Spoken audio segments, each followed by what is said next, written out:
Lions charge, ready for the fight. Noble hearts and steadfast pride. Detroit spirit, we wear it white. Feel the drive, hear the crowds embrace. Rocked on, Detroit Lions will rise. Rocked on, Detroit Lions will rise. With a heart full of dreams and the fire in our eyes. From the past to the future, we'll claim our own. In the home of the brave, we'll proudly have grown. With every game, we rise and unite.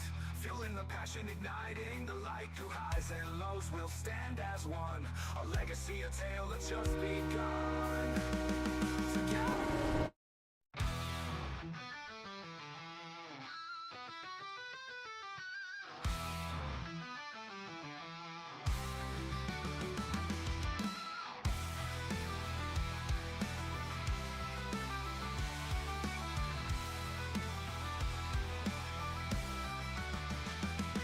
In the city, where the road meets the night, the Lions charge, ready for the fight. Noble hearts and steadfast pride.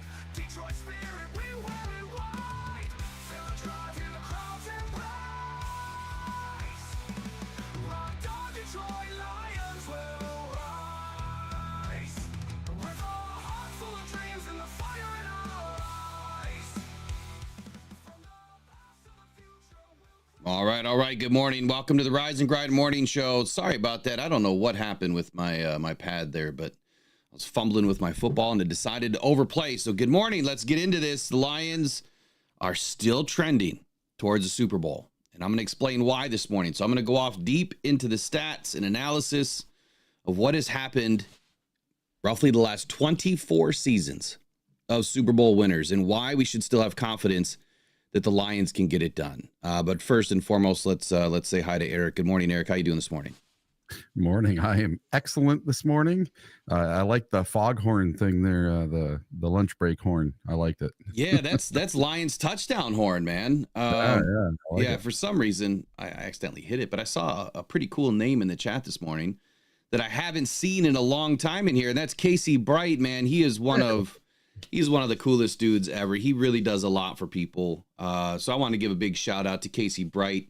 Let's give him the Amik big hit of the day. On 3rd and 14, Jones has got it, setting up a screen, and it's blown up.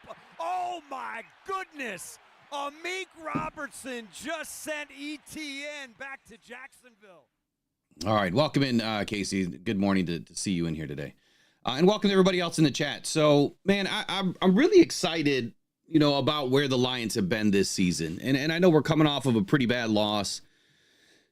And I mean, it was tough, right? I mean, it was tough to swallow, but you can't just go down the path that the season's over. And I've been on the other side of this where I've said, look, we're up against it with defensive injuries. We've kind of been there for weeks now, but every week I kept saying that we were going to win. And every week I expected us to win. I expected that we were going to find a way to get it done.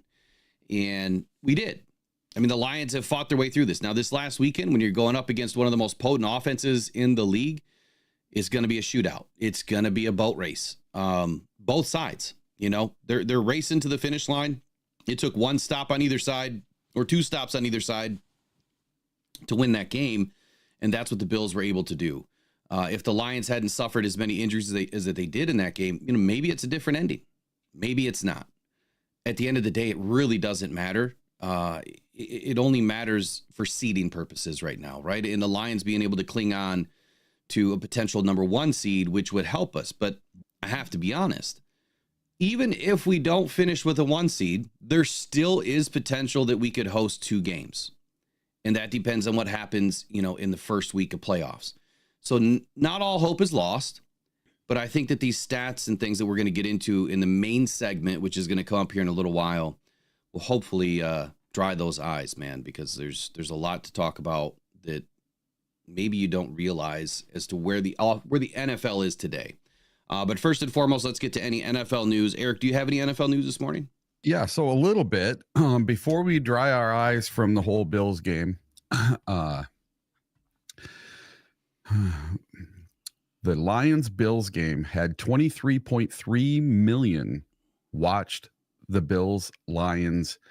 and 16.4 million took in the Steelers Eagles. So this is one of two weekends where they have two big games in the where the like Fox and CBS both have two games, a 1:00 game and a 4:00 game, and they go head to head with each other on a doubleheader.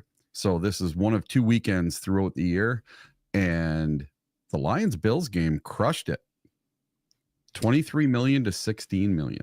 Didn't we set a Thanksgiving Day record too? Yeah. People like to watch the Lions. I mean, we're America's team right now. It's no longer the Cowboys. It's the Lions, man. We have finally won back the hearts and minds. I don't know if we really ever lost it. I think that a lot of people have always loved the Lions, and maybe it was out of sympathy because of what we've dealt with for so many decades. But yeah, you start winning and, you know, people start jumping in the bandwagon. You know what? Arms are wide open, man. Come on in. I'm not afraid to welcome in a new fan. I'd rather have you. Just don't be that fan that's a casual fan. That when we're winning, we're cool, and when we lose a game, it's like, I'm running back to, you know, whomever. If you're gonna be a Lions fan, you see that we're very passionate, and you know, we don't go away. You know, I haven't traded teams ever. A lot of people jumping ship this week, and that's okay. Well, then they weren't true Lions fans in the making. So yeah, exactly. It's probably for the better. So I'll jump into a few injury news. NFL injury news. So Geno Smith is good to go, which is good for the Lions. So Geno Smith had a high ankle sprain this last week. He was practicing or going through treatment this week, and from what we found out yesterday, full participant. So should be good to go. In you know, a big game that is left that decides, you know, what the Lions' potential fate is for the season. We need him to have a big game. TJ Watt also suffered a high ankle sprain this past weekend. So this is big news for the Steelers. Pretty powerful defense over there. Obviously, they're going to need TJ this season in the postseason. He also suffered a high ankle sprain. And according to, who was it? Kimberly Martin, I believe, reported that TJ Watt will be fine. He'll be playing against the Ravens. He had a low ankle sprain. I apologize, not a high ankle sprain in week 15. He left in the fourth quarter against the Eagles, did not return, but he is good to go. So that's good for the Steelers.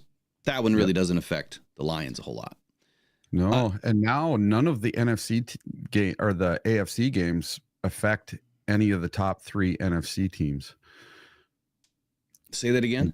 So none of the AFC games going here until the end of the season, none of them affect any of the NFC teams going forward because we're all playing NFC teams now. Yeah, I think everyone should be playing their conference opponents. Yeah, for the end of the season. Another ankle sprain. I guess it just happens with every season with Patrick Mahomes. Around this time, he suffers some sort of an ankle sprain. So they expected him to be healthy enough to play on Saturday, though, against Houston. He's dealing with a mild high ankle sprain, but they said that he should be good to go. If not, according to Andy Reid, their confidence is in Carson. If he has to step in and play, then I think everybody, coaches and players, has full confidence that he can go in and do a nice job. He's started in the league and been successful. He's got a great feel for the offense, very smart, big arm. I like the way he carries himself. I like everything about him. He should be starting in this league somewhere.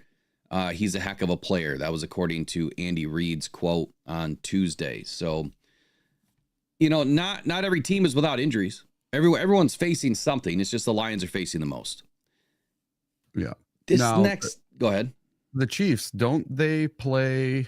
They play on Christmas, right? Yes, correct? They do.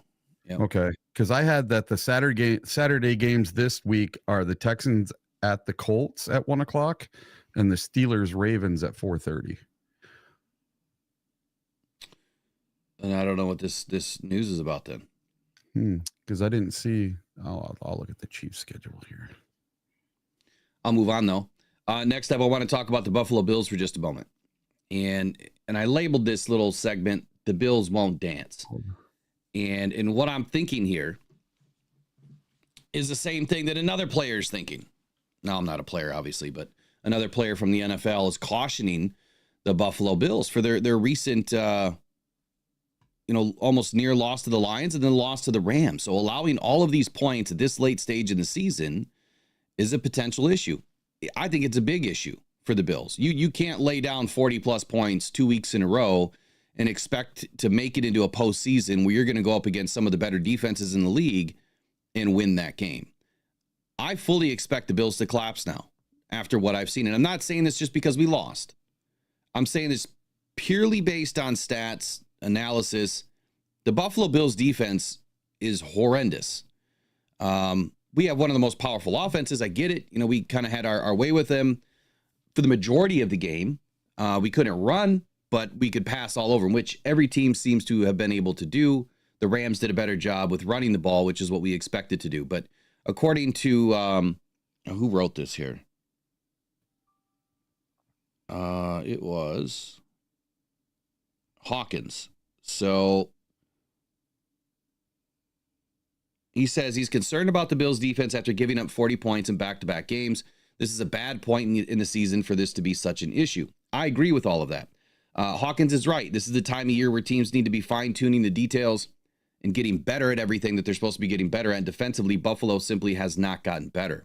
That being said, they have games where the defense has shut opponents down, and they've given up 20 points or less for 6 games this season. I love how they're using the 20 points or less. I'm not the only one that feels that 20 points is like that's the mark. If you can keep teams under 20 points, you're going to win a lot of games. You let teams score 30 plus on you, you're probably going to lose a lot of games. Now, looking ahead to the playoffs, there's a good chance that the Bills will end up facing off against Patrick Mahomes and the Chiefs at some point.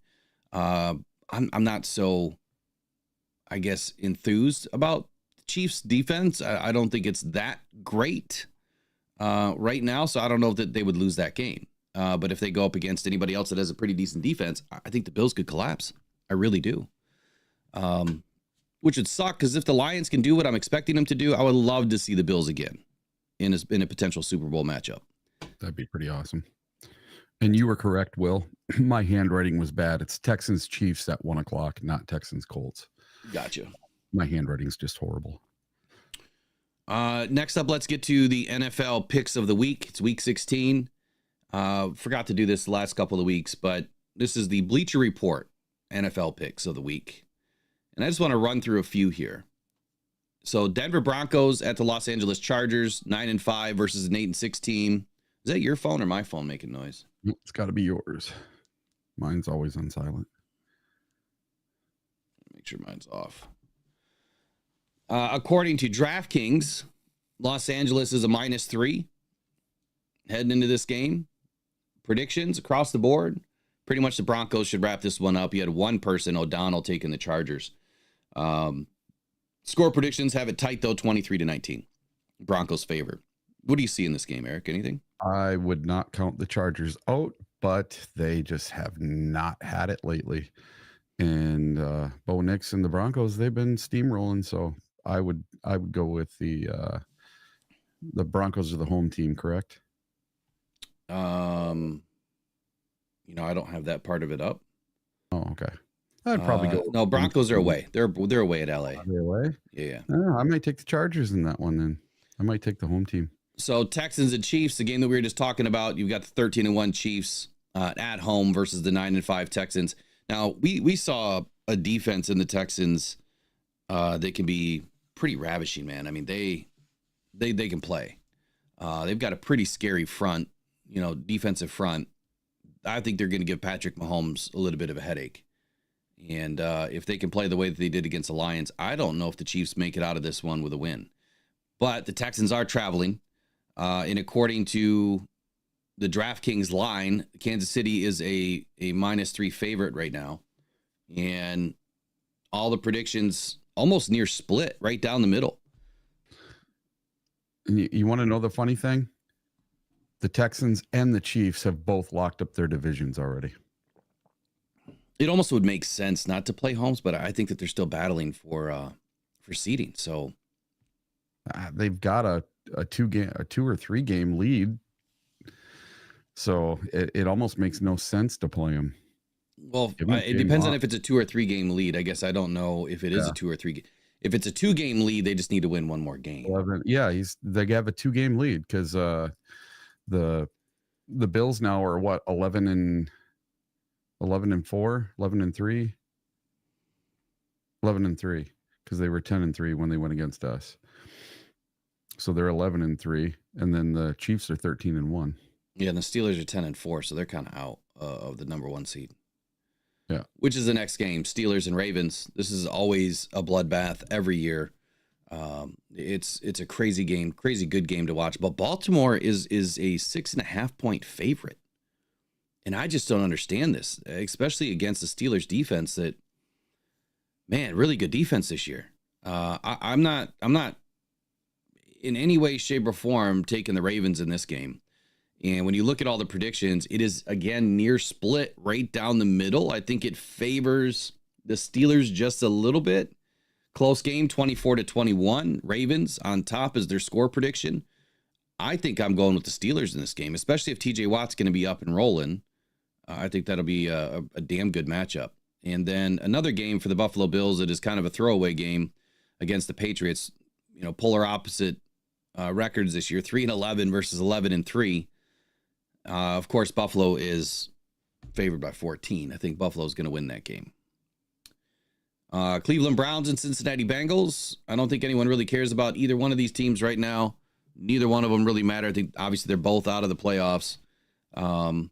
Cincinnati's a -7 favorite. I would almost just put Burrow on the shelf, man. I wouldn't even want to risk it, but I hope they put Burrow on the shelf because Jared Goff is only 200 yards behind him to be the passing leader for the year. And if Jared Goff wins the NFL passing yardage mark for the year, my $10 bet will win me $190. So I would love it. There you go. There you go. If Jared Goff had the most passing yards. So the last one I'll finish with is Lions at Bears. So 12-2 Lions traveling to Soldier Field, 4-10 Bears. Lions are 6.5 point favorites. I'm surprised by the line. I really am. I did not expect the Lions to get as much love as they did. Now, every passing week, the Lions are losing key players, as we are well aware of. And I'm going to read you this here. On Tuesday, they placed running back David Montgomery, torn MCL on injured reserve. I didn't hear that. Just yesterday, David Montgomery was getting a third evaluation. Well, because what happened was, I think on Monday, when Dan Campbell did his press conference, he did say that they were putting David on IR, and then they didn't. Yeah, even yesterday they didn't. So this article's wrong. He's not on IR right now. No. But either way, Detroit's defense has noticeably leaked over the past couple of weeks, giving up 79 combined points to the Packers and the Bills.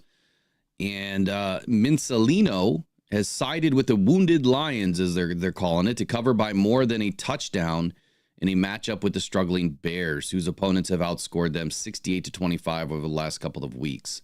Tough week for Detroit, losing to the Bills, as we are all well aware of, in the season's highest scoring affair of the season. The Lions did lose so far at least one half of the Sonic and Knuckles duo. I'm really hoping that David gets cleared by this third doctor. I mean, clearly we don't want David to hurt himself, but like Dan said yesterday, if he's stable and if he can protect himself and he wants to go and he feels like he can help, I mean, shoot it up, wrap it, tape it, pat on the butt, and get out there. Go see what you can do. But I hate to see the guy injure himself. And sometimes when you don't feel pain because they're giving him those Toradol injections or whatever, you kind of make things worse. So I think that's what he's going to have to. That's what he's going to have to weigh. You know what I mean? If the only downside is you're going to fully tear it and it's going to need surgery anyway, again, I would hate to see David hurt himself further by not being able to protect himself, and he goes down in an awkward, situation and really gets hurt. Something other than a knee. So I don't know. We'll see what happens. I'm sure we'll get some sort of a update today. Give him a week off. Let him see how it feels after a week. Yeah, I think that they're just going to go based on, whatever the imaging is saying. And if he's getting a third opinion, I can only imagine, and I haven't heard this yet, and I didn't read that one guy's, injury report yet. I probably should have. Do we know if it's a full thickness tear? It can't be. Nobody knows. Because it can't be if he's getting this many. It just can't be. Because if it was a full thickness tear, he'd be done. Mm-hmm. I don't think that he would be running on a full tear. There's no way. I mean, it's hard enough just on a sprained ligament. You know what I mean? A bruised ligament. It's tough enough to run around. So that's it for NFL news, other than a little bit of power rankings. Lions dropped all the way down to number 4. I was a bit surprised from 1 to 4, but honestly, they're still giving the Lions a 16% chance to win the Super Bowl. Now get this, that is second best odds, just under Philly. So they're above Buffalo, they're above Kansas City. So according to PFF, they have the second best odds to still win the Super Bowl. If you go to DraftKings, the Lions are tied with Philly for the second best odds to win the Super Bowl. It's craziness, but you know what? It's not crazy. And I'm going to explain why in just a little bit. And this is something that I've been harping on and talking about all season, this year and last year. And certain individuals think I'm crazy, try to call me out for it. That's okay. Numbers are numbers. Stats are stats. Trends are trends. The proof is there. I have the evidence. You can't argue with fact. It's just whether or not the Lions are going to be able to show up. So that's what we're up against. Lions news. The only little bit of Lions news that I have right now, because we've already talked about injuries this week, is Amon-Ra St. Brown. This dude was so elite in week 15 that he generated separation on 92.86% of his opportunities in week 15. So let me tell you what separation percentage is. Separation percentage, it measures how often a receiver beats the coverage to get open rather than benefiting from a defense more focused on limiting the yards after the catch or stopping them short of a first down, the bend but don't break that the Lions, often use when they're up by a couple of touchdowns. That's what usually happens. They get open because you're allowing them to get open, and then you try to, just stop them where they are and, keep them short of the sticks. This is different. This metric is not just limited to targeted routes. Instead, it looks at all routes run where a defense tries to prevent a receiver from getting open. And Amon-Ra was so elite. He was sick. He was beat up. And he still got separation at 92.86% of his opportunities on Sunday. So big shout out to Amon-Ra St. Brown for putting this team on his back and trying to do everything he could to pull out a win. What do you have for any Lions news today? Well, a couple things. So I wanted to look at the odds for the Lions to win the NFC North. And right now we are at 82%. We're down 8% from last week. So despite being tied with the Vikings in record, Detroit still holds a pretty commanding probability to win the division. That's because they currently hold the tiebreakers in head-to-head, divisional record, and common games. So in any scenario in which the two teams end up with the same record at the end of the season, one of those tiebreakers will hold in Detroit's favor. So the only chance the Vikings have at surpassing the Lions is if they finish with a better record. So if we win this weekend and next weekend, there is no way for them to finish with a better record than us unless they win out. And that's the Vikings. And then the odds to win the number 1 seed. We went down 25% from last week. We were at 77% to win the number 1 seed. We are now down to 52%. So just better than 50-50. And this says the Lions now essentially have a 50-50 shot at the top seed in the NFC after being around 80% last week. They still control their own destiny, though. So if they can just win the last 3 games, it's theirs. That's all we got to do. We got to win 3 in a row, and we get the number 1 seed. Yeah, we're still in it, and look, the biggest test right now is who are they going to lose to? And we're favored in all 3 games. Seattle, they have to come and they really have to play spoiler. Yep. They've got to give us a helping hand. I mean, they spoiled us in was it 2022 where the refs pretty much handed them that game. Yeah. Right. They kept us out of it. we went and played spoiler against the Packers, but look, Geno's got to have his best game ever, and their defense, they've got to show up. We need Seattle to win, and I'd hate to put our season on another team, but man, can we just get a little help? Just a little, well, just a little help. This is where I think the help is going to come, and I hate where it's going to come from, because it is the most hated team in the NFL, according to me. Gee, I wonder who that is. They are going to have to beat the Minnesota Vikings for us. They have to do it. And I'm not going to root for them. I'm not going to pick them in the game. I'm not picking that game. If it happens, it happens. If it doesn't, it doesn't. Then we just have to take care of business in week 18. But I'm talking about the Packers, if you guys haven't figured it out yet.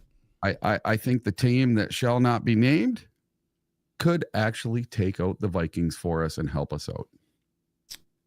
Well, any help is good help. Any help is good help right now. Yeah, but to Corey Patterson's point, if Geno doesn't play, they probably won't win, which it's true. Yep. I don't think they have a chance without Geno. But the good news is, like I reported earlier, is that he's looking to be okay. One thing is, the Vikings this week are taking on the Seahawks. The Seahawks have a decent defense. It's not the Legion of Boom or anything like it used to be. And they do have 8 wins on the season. And the Vikings have not fared all that well against teams with winning records. They have been beating up on all of the crap teams. So the only teams they've beat with a winning record, I think, are the Packers. And I can't remember who else. Most everybody else was horrible. Their, what was it? Their average strength of victory was 3.84. The teams that they played, are not doing so hot. Well, who's going to be doing hot? Yeah. And that is a guy by the name of Sonic, number 26, Jahmyr Gibbs. So it's the Jahmyr Gibbs time. We're going to get a healthy dose now of what he can do all game long. He's going to be the bell cow for the Detroit Lions here for the remainder of the season. I'm sure Craig Reynolds is going to slot in and take some of Montgomery's totes, assuming that Montgomery is going to be down this week, which I'm expecting. I think that without a doubt, if he decides to avoid surgery and try to play at the end of the season, my guess is they'll probably keep him down for a few weeks to get the swelling down, try to get it healed up as much as possible. He'll probably be doing a lot of therapy, laser therapy, cold therapy, you name it, every therapy possible, baric chambers or hyperbaric chambers, you name it, he's probably going to be doing it all. And at that point, maybe he'll be ready to go for the postseason. Because if you think about it, you've got this week, next week, the week after, and if we do get a first week bye, that's 2 more weeks. That's 5 weeks that he could rest before, or 4 weeks that he could rest before really hitting the field, getting his feet back underneath him. The only thing that I worry about with David Montgomery is if he does need to take that amount of time off, what's going to happen to his legs? Is he going to suffer some atrophy by not being able to, to run? What is he going to be able to do? Will he be able to ride a bike while going through, the healing process? And again, this is if he avoids surgery right now and puts it off till, after the season concludes. But either way, it's going to be a healthy dose of Jahmyr Gibbs. Jahmyr Gibbs was asked, what happens? What happens to your mindset, right now? It's your time. Then he said, quote, basically it's the same. Nothing different. I've been doing this my whole life, so I don't look at it any different. And he means that, with all sincerity, that, yeah, of course he'd love to have his brother with him, and his dynamic duo right there next to him. I'm sure he would love to have Montgomery in every game. But you know what? He's got to stand up and he's got to take the rock, and it's time for him to show us what he's all about, because we haven't seen a game really with Jahmyr toting the rock the entire game. We had a couple last year where Montgomery was out, but I still don't think we got a healthy dose of Jahmyr. We haven't seen him touch the ball 25 times in a game. Yeah, it was the Craig Reynolds show. He came in. They were kind of splitting carries. If I remember correctly, it was like 75-25 between those guys. Because against Tampa, they both got hurt, and Craig Reynolds ran for over 100 yards. I think he's gonna blow the doors off somebody. He might go for $150 in one of these next 3 games. He might put up over 200 all purpose, between ground and air game. He might have a crazy game like that. So Ben Johnson's going to have to utilize him, in more ways than just, toting the rock. And we saw some of that against the Bills. What do you have? 85 yards through the air. He can do it. I mean, continue to use the screen game. It is our best friend right now. Anything else for you on Lions news before we get into one of these main segments? I did have one more piece of news. Calais Campbell, the Miami Dolphins, if they get eliminated this week, if they do not win against the 49ers, they are possibly going to release Calais Campbell so he can hook on with a contending team. There's only one problem with that. If they release Calais Campbell, he has to go through waivers. And there was a writer that put out a story yesterday that the Lions could be getting defensive line help with Calais Campbell. It's impossible. There's not with our waiver priority. Exactly. There is absolutely zero chance he would clear waivers and make it to the Lions. Zero chance. So anyone thinking about that, think again. So, I mean, what is it, clickbait, or is it just uneducated fodder? It has to be both. It has to be both, because someone did not think through their little article before they wrote it. Yeah, I saw it all over social media yesterday, and I didn't even respond to any of the posts unless somebody sent it directly to me, because there's absolutely no way that we're going to get him. Well, how about this one? Detroit Lions could work to bring Aaron Donald out of retirement. But the Rams still own his rights. So again, why do people put this stuff out there? Yeah. The only one I got a kick out of was Brad Holmes needs to be on the phone with Ndamukong Suh. Isn't he like 40 years old now? Yes, 36, I think. And 36 isn't so bad. I mean, you got to remember who we had last season that was coming off the couch. Yeah, we had somebody that was really old. That one defensive player. I can't remember his name. So, I mean, if Donald was going to come out of retirement and the Rams get into the postseason, I would assume that he would go there. Yeah.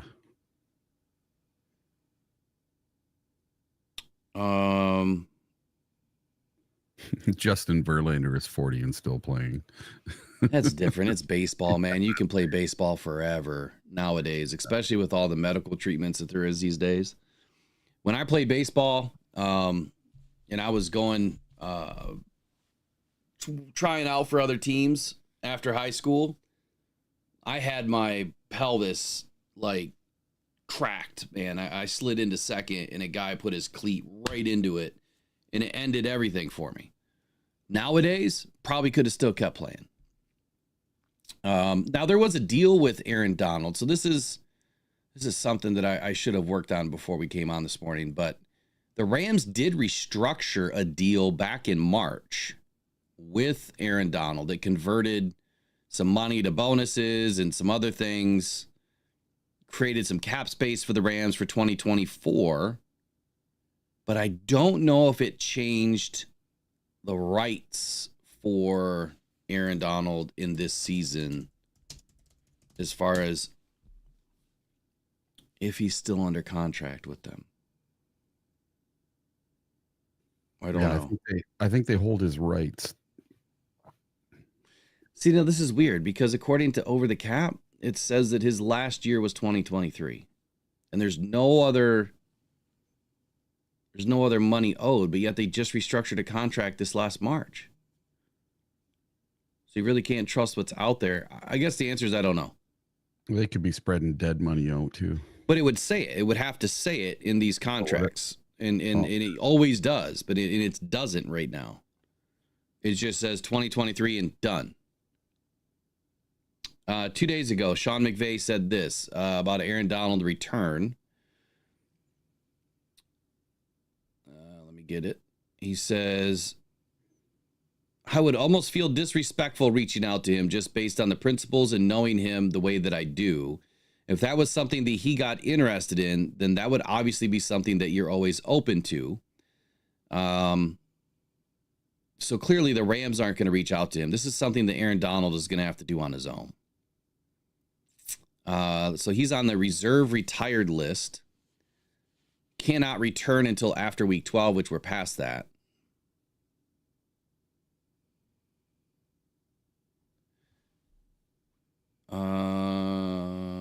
So the deadline for them to come off the reserve retired list is the final business day before week 13. So if I'm understanding that, he can't even unretire at this point. We'll need to dig into this a little bit more.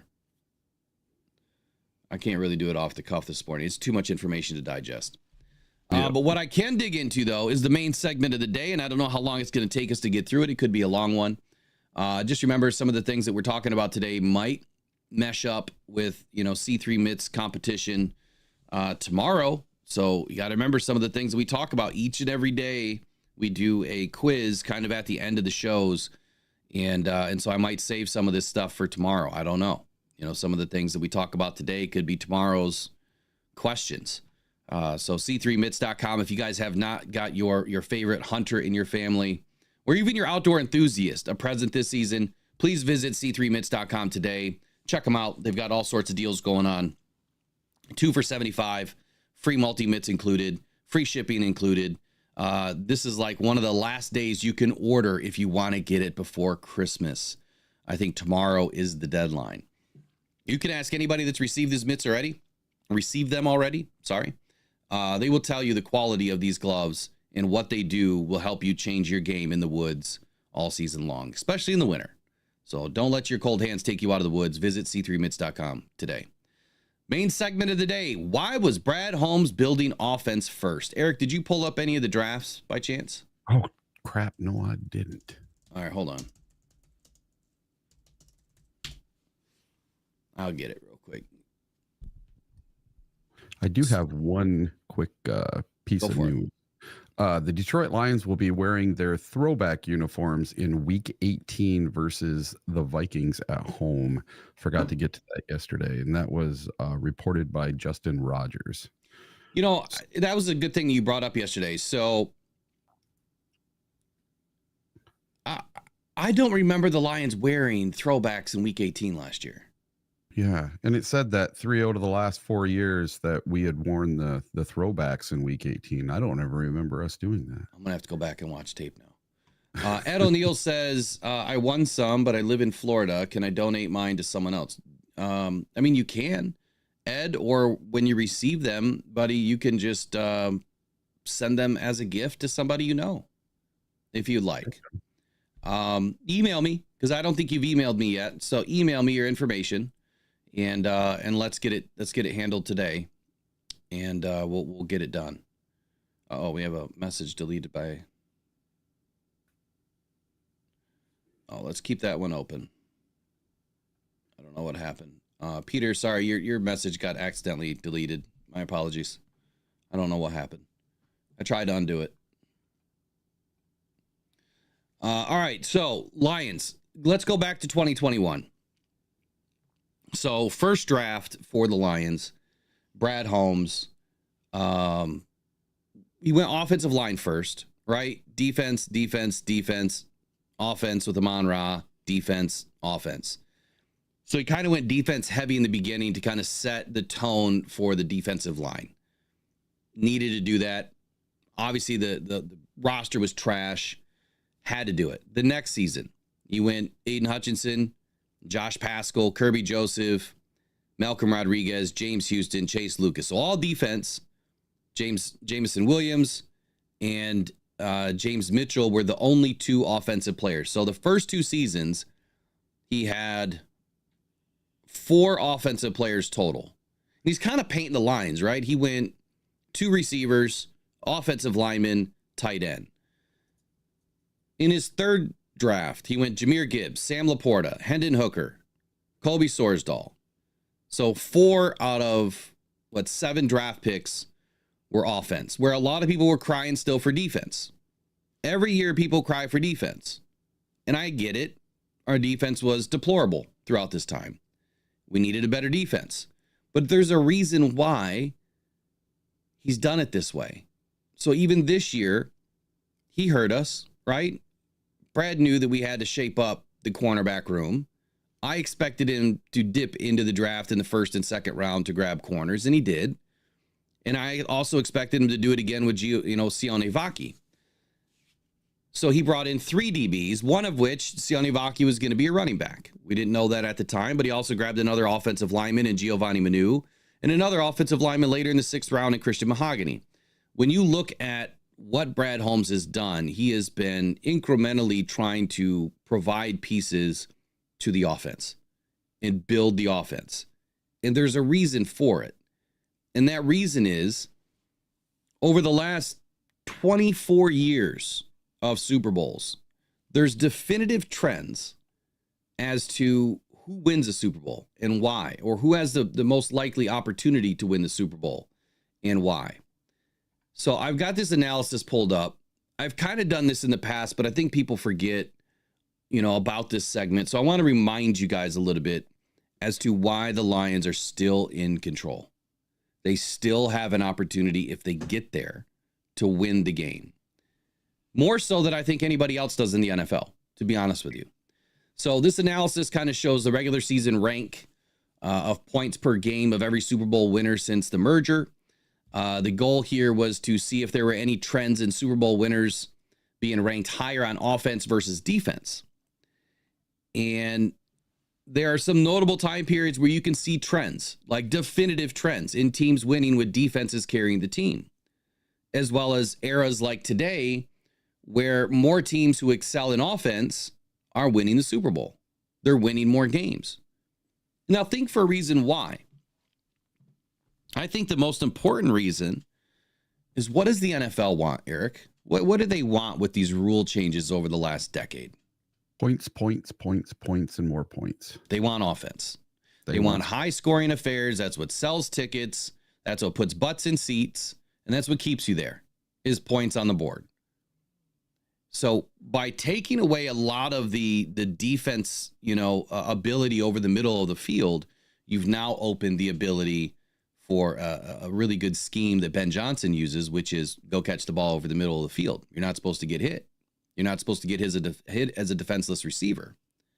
So from that perspective, I think Brad Holmes looked at this like, okay, our best chance at building something now and quickly and getting an opportunity early is building the offense.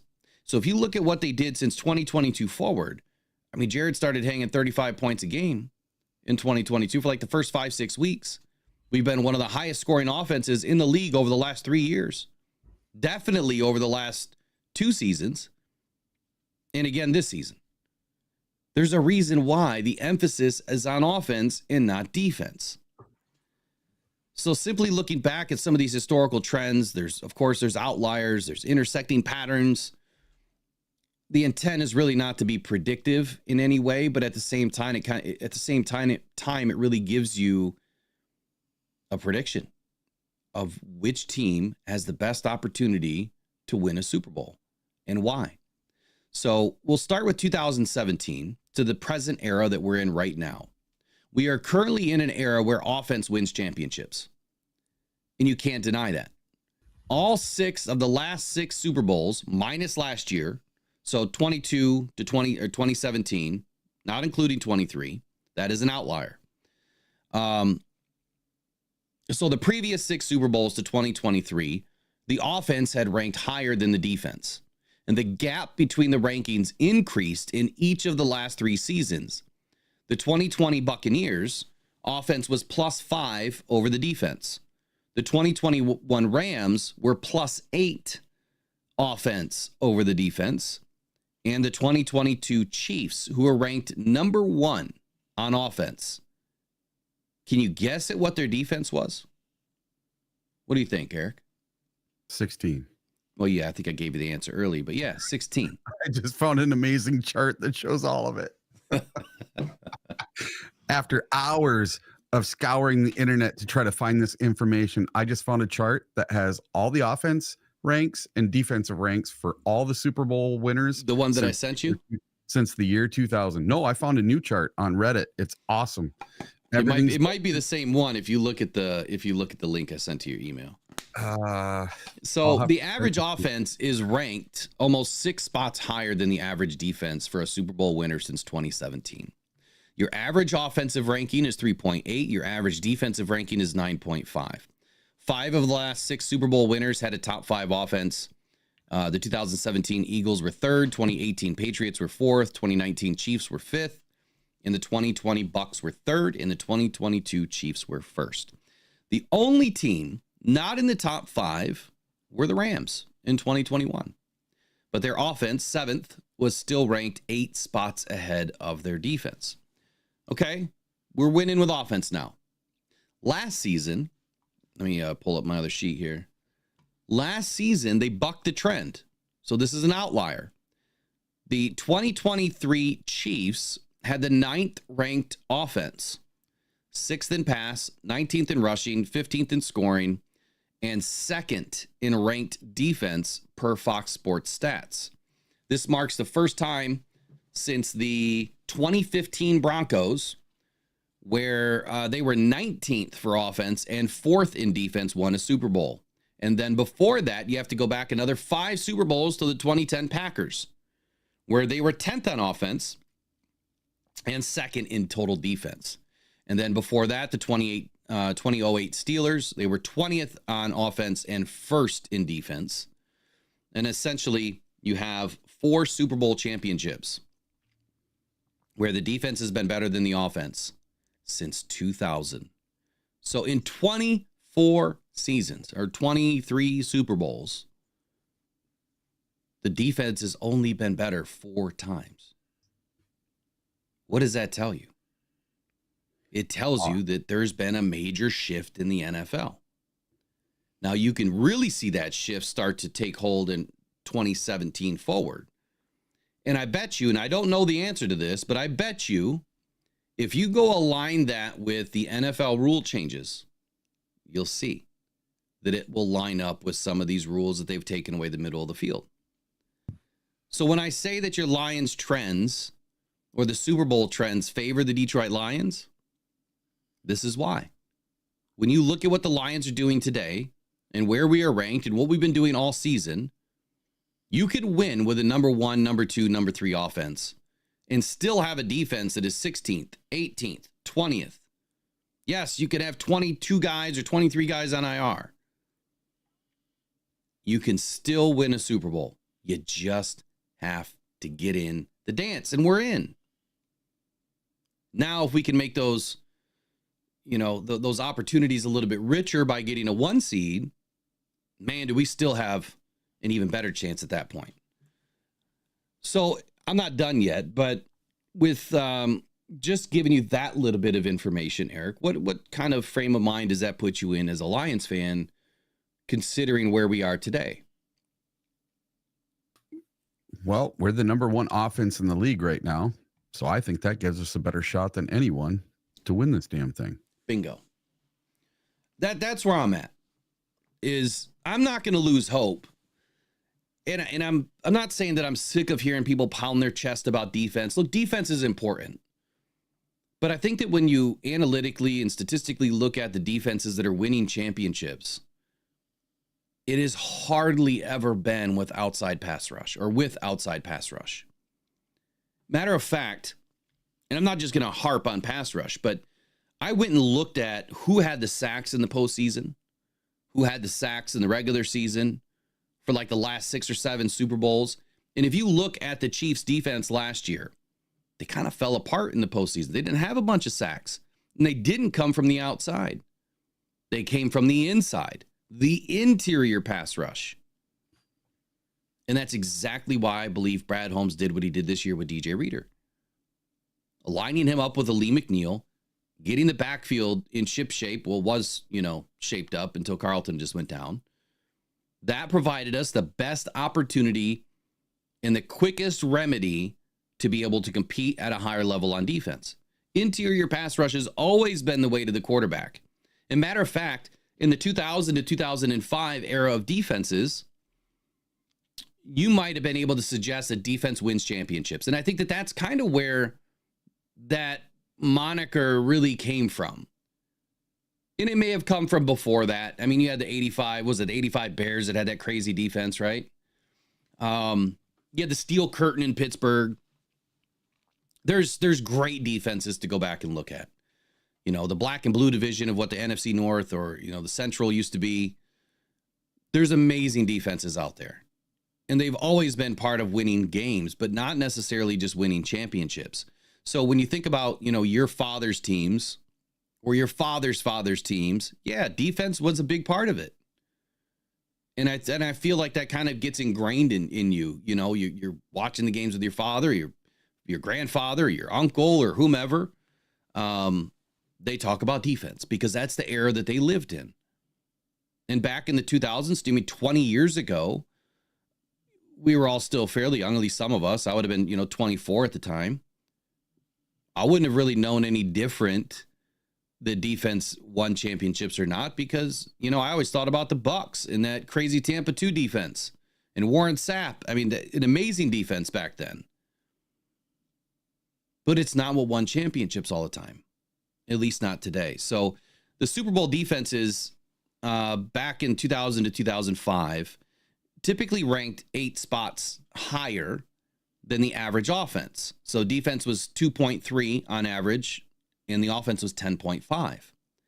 During that period, 3 of 6 winners of the Super Bowl between 2000 and 2005 were ranked number 1 on defense. The 2000 Ravens, the 2002 Bucks, which is that team I was just talking about, and the 2003 Patriots. The other Super Bowl champions were also ranked high on defense. The 2004 Patriots were number 2. The 2005 Steelers were number 3. And the 2001 Patriots were number 6. This era, again, is the era of defense.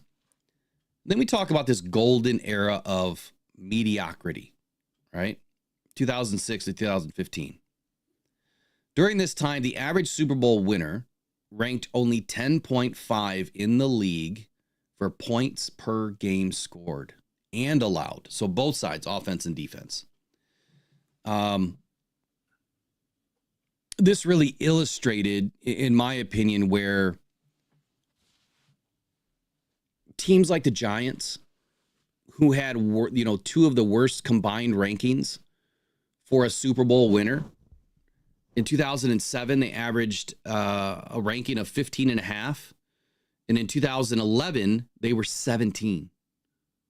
And those numbers, what they mean is where they ranked, you know, throughout the league with all the other teams. So they are right in the middle. That's not great, but at least it tells you something. It could be done. Now, in the 53 years since the merger, there have only been 8 Super Bowl winners who ranked on average 10th or worse for offense and defense combined. 7 of them came during this 10-year period of mediocrity between 2006 and 2015. And those teams were the Giants, like I mentioned before, both of those Super Bowls, 07 and 11, the 08 Steelers, the 09 Saints, the 12 Ravens, and the 15 Broncos. So, again, Eric, when you look at where we were last season, and when we came into this offseason, we started talking about where does this defense need to be? Where does this offense need to be? I think that both you and I said, you know what, we need to get to a top 15 at a minimum defensively. But man, if we can get to a top 10 with the offense that we already have, there is no reason in the world why we can't win a Super Bowl.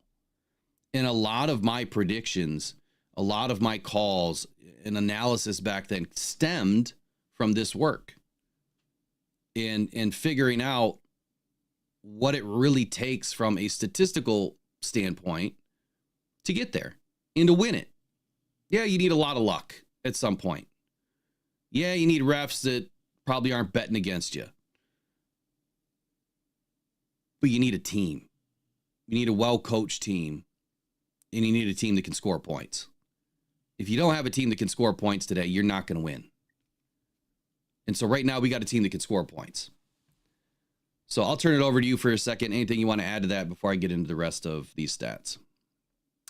Just that I think we have a fighter's chance. And the reason I think we do is if you go back and look at last year's offense and defense for the Detroit Lions, we were able to get to the NFC Championship game with a 24-7 lead at halftime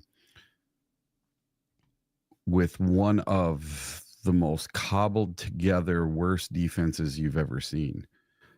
And we were still able to hang in right till the end of that game and almost made a Super Bowl.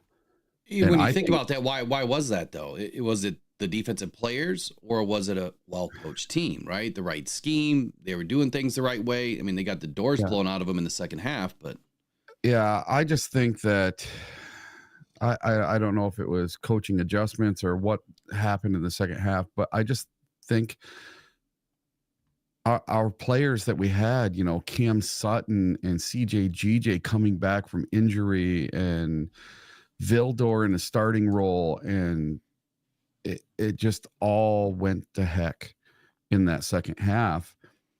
But when I look at our defense this year, I think, oh my God, we are leaps and bounds better than last year. And I'm talking about looking at our defense even after this Bills game, after all the injuries, after all the people that are on IR. I still think that this year's team is still much, much better than what we ended the season with last year. Some people might not agree with me. They might think the end of last year's defense was better than what we have right now. I don't think so. This defense is still ranked in the top 7 for scoring in the league right now. Even after giving up 48 points, we're still in top 7. We were top 2, and now we're top 7 for scoring defense in the league. So I'll take this year's defense, even with a bunch of banged up players. And right now, we are crushing it as far as offense goes. So I think there's a few games that our offense can help get us through. That's these next 2 games. We'll start getting people back like Alex Anzalone. He was standing on the sidelines on the last game. Really great to see. That means he can protect himself and he can get out of the way. He did not have a cast on his arm, and he was on the sideline for the whole game. He was trying to get the crowd up and going. It was really nice to see that. And we're going to get some people back, man. We're going to start getting some of these guys back. Just like Iffy, his 3-week started this week. He can come back this week if he wants. And maybe we'll start getting Mosley back into the fold. We have some reinforcements. They're on the way. They just have to get healthy by playoff time. So I will take this year's defense over last year's defense. And I would too. And I still have more confidence in this year's defense. Yeah, we got a rookie now that's going to be on the outside, but we still have 2 vets behind him or laterally to him with Brian Branch and Kirby Joseph. Amik Robertson is a vet. So I'm confident. We've got 3 vets in that secondary that are starting, and you've got a rookie. They'll figure out a way. They're going to have to go 5 DBs, in my opinion, to kind of make up for what's being lost back there so that they can shade either the number 1 or the number 2 wide receiver when, they're in 11 personnel, or if they're going, 3 tight ends. I still think you want 5 DBs in there until Alex Anzalone is back and playing well. I think the middle of our defense is probably the most suspect. Still have DJ Reader. You still have Levi O. You still have Josh Paschal. I think that we're okay. We have Zadarius Smith. We're in no difference of shape, in my opinion, than where we were last season with what we had as a team last season. If you were to compare apples to apples, where we are today is still better than where we were last year. Yeah, last year we were 10-4. So I'm not gonna lay down, and think that this is just a loss. I think that the Lions, they're gonna have to change their mental attitude where, maybe before you were trying to do a few more things with defense. Maybe now it's Jared, you're going to have to pluck it 35 times, maybe more. You know, you're going to have to put up 350, 400 yards a game. Whatever. I like Dan Campbell said, I do not care what the stat lines look like. I only care about the score. Just figure out a way to win. Yep. What I don't want to see is Dan Campbell getting, off into his bag of this is reckless and making stupid decisions. That's what I don't want to see. And I don't think that he does make a lot of stupid decisions, but I don't want to see that happen where he's panicking and I don't think he panics really, but what I'm trying to say is I don't want to see him do things that he wouldn't normally do. Just try to win the game with your offense and let the defense do what they can do. You know, and I think the rest will all pan out. So let me just show you guys some of this information here. So as you can see, I'm not just pulling numbers out of my ass. Okay. All of this stuff has been tracked for a very, very long time. All the way back to 1970, you have every team, every Super Bowl, and this is based on offensive PPG rank, defensive PPG rank, defense versus offense, a 5-year rolling rank and trends. So it's not like we're just pulling this stuff, and making up stories here. This is legit analysis that has been done. And I think it speaks volumes to what the Lions are right now. Now, I went a little bit further. And I know people want to know about sacks and interceptions and, where are the Lions, when we're talking about those things, how do they come into play, in a Super Bowl or in the playoffs? Well, let me start with this. None of the 5 previous Super Bowl winners led the NFL in point differential. All of them slotted somewhere in the top 10, though. The Lions are unquestionably in a positive spot with the best point differential in the league. So 2024, Eric, I forget where we are right now. What is our point differential right now? Do you know that off the top of your head? Well, it was we're like 179 or something. 183 minus 6, so 177. We're at 177. The 2023 Chiefs, 74. The 22 Chiefs, 92. The Rams, 83. The Bucks, 80. The Chiefs, 110. The Patriots, 64. You have to go all the way back to 2017 Eagles, where they even came close to where we are today, and they were 159. The 16 Patriots are 132. The 15 Broncos all the way down to 49. And then the Patriots in 2014 had the best point differential in the last 10 seasons at 162. So the fact that the Lions are so far above everybody else should make you feel pretty good, right? Next up, explosive play rate. Now, the Lions are one of the best teams in the NFL with explosive plays. And when you look at the trends, again, in 2023, the Chiefs had a 12.7% explosive play rate. EPA per play was 0.11. The Lions are third in EPA per play right now. I couldn't find the explosive percentage for some reason, but I know that the Lions are in the top 5 for explosives. I just don't know the percentage. So when you go back and look at all of these previous Super Bowl winners, the Lions are better than all of them over the last 10 seasons. Again, it's just a stat. Maybe it doesn't matter. And then you have the run game. What did each team do in EPA per rank, EPA rank in the run game, and then yards per carry? The best team out of the last 10 seasons were the Chiefs in 2022 at 4.6 yards per carry. They were ranked 16th in EPA rank, but their yards per carry was the best. The Lions currently are 5th in EPA and 9th in yards per carry at 4.6. So they have tied one of the Super Bowl winners in the last 10 seasons that had the best yards per carry. but we are also 5th right now in EPA rank, where only one team was better than that as a Super Bowl winner, and that was the 2014 Patriots. They were ranked 4th. Everybody else hovered in the upper teens to low 20s in EPA rank.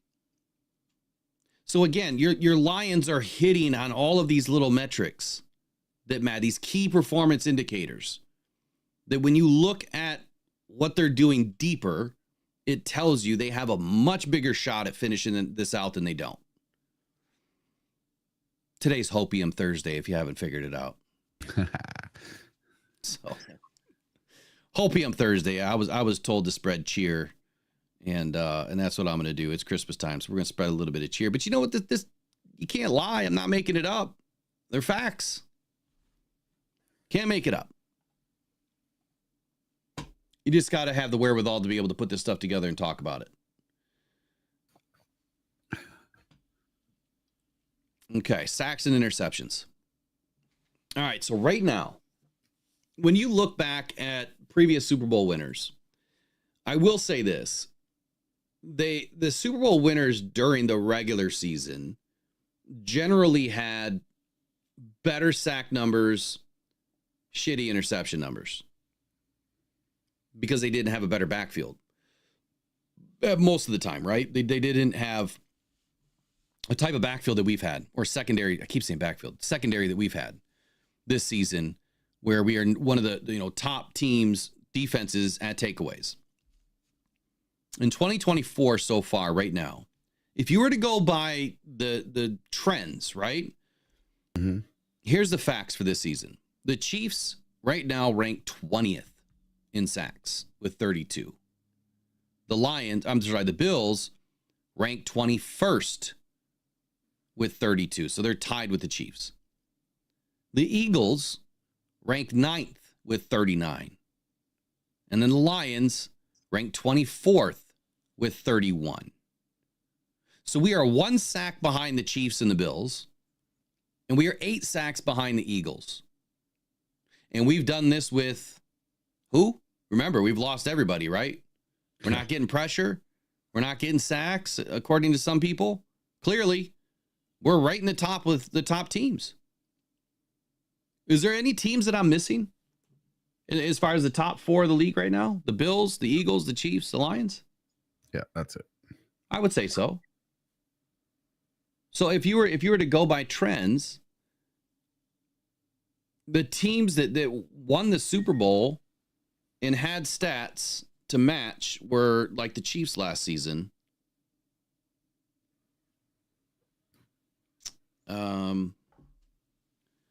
The Chiefs were the 2nd best team in the league last year, regular season, with sacks with 57.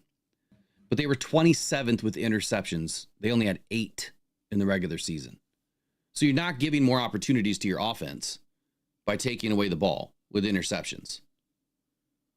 The 2022 Chiefs were again 2nd in sacks in the regular season, 21st in interceptions with 11.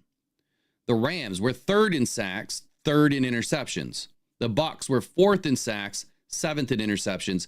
And then the Chiefs again in 19 were 4th in sacks, 5th in interceptions. Now this season, the Chiefs are 17th in interceptions with 10. The Bills are 8th with 13. The Eagles are 21st with 8.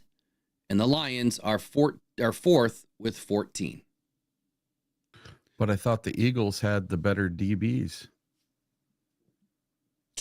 I don't do they? That's what everybody says online, that they got Quinyon Mitchell and Darius Slay and all these other guys that are so much better than the Lions DBs. Well, I think if you look at maybe what they're doing on paper, they're just not getting the takeaways.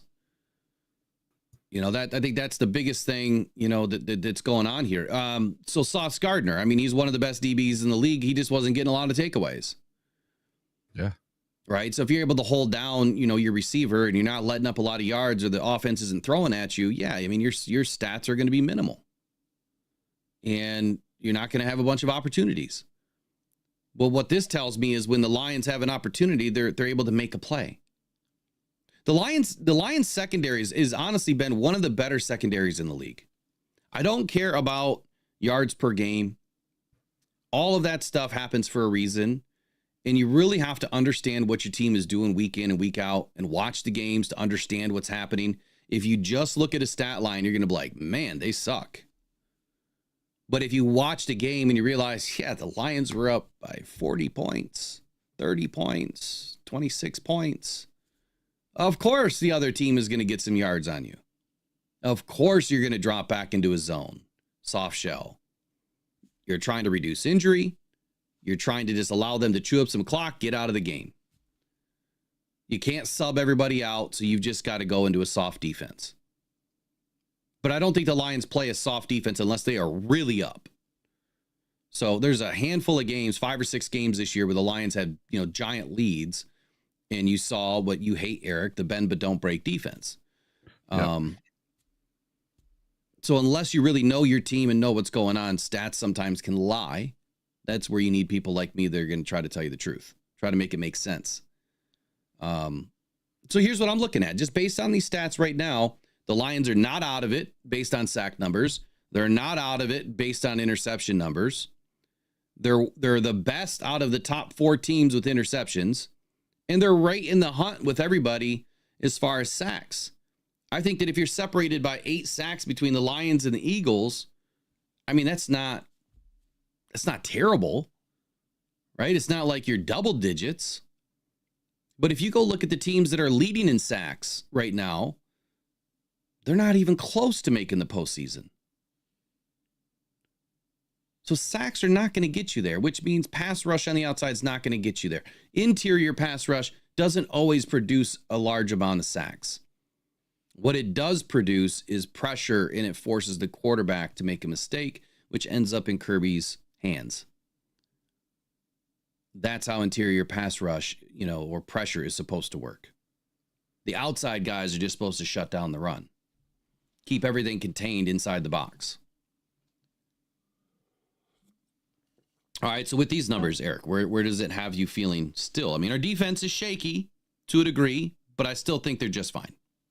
I think the defense is better than people are giving us credit for.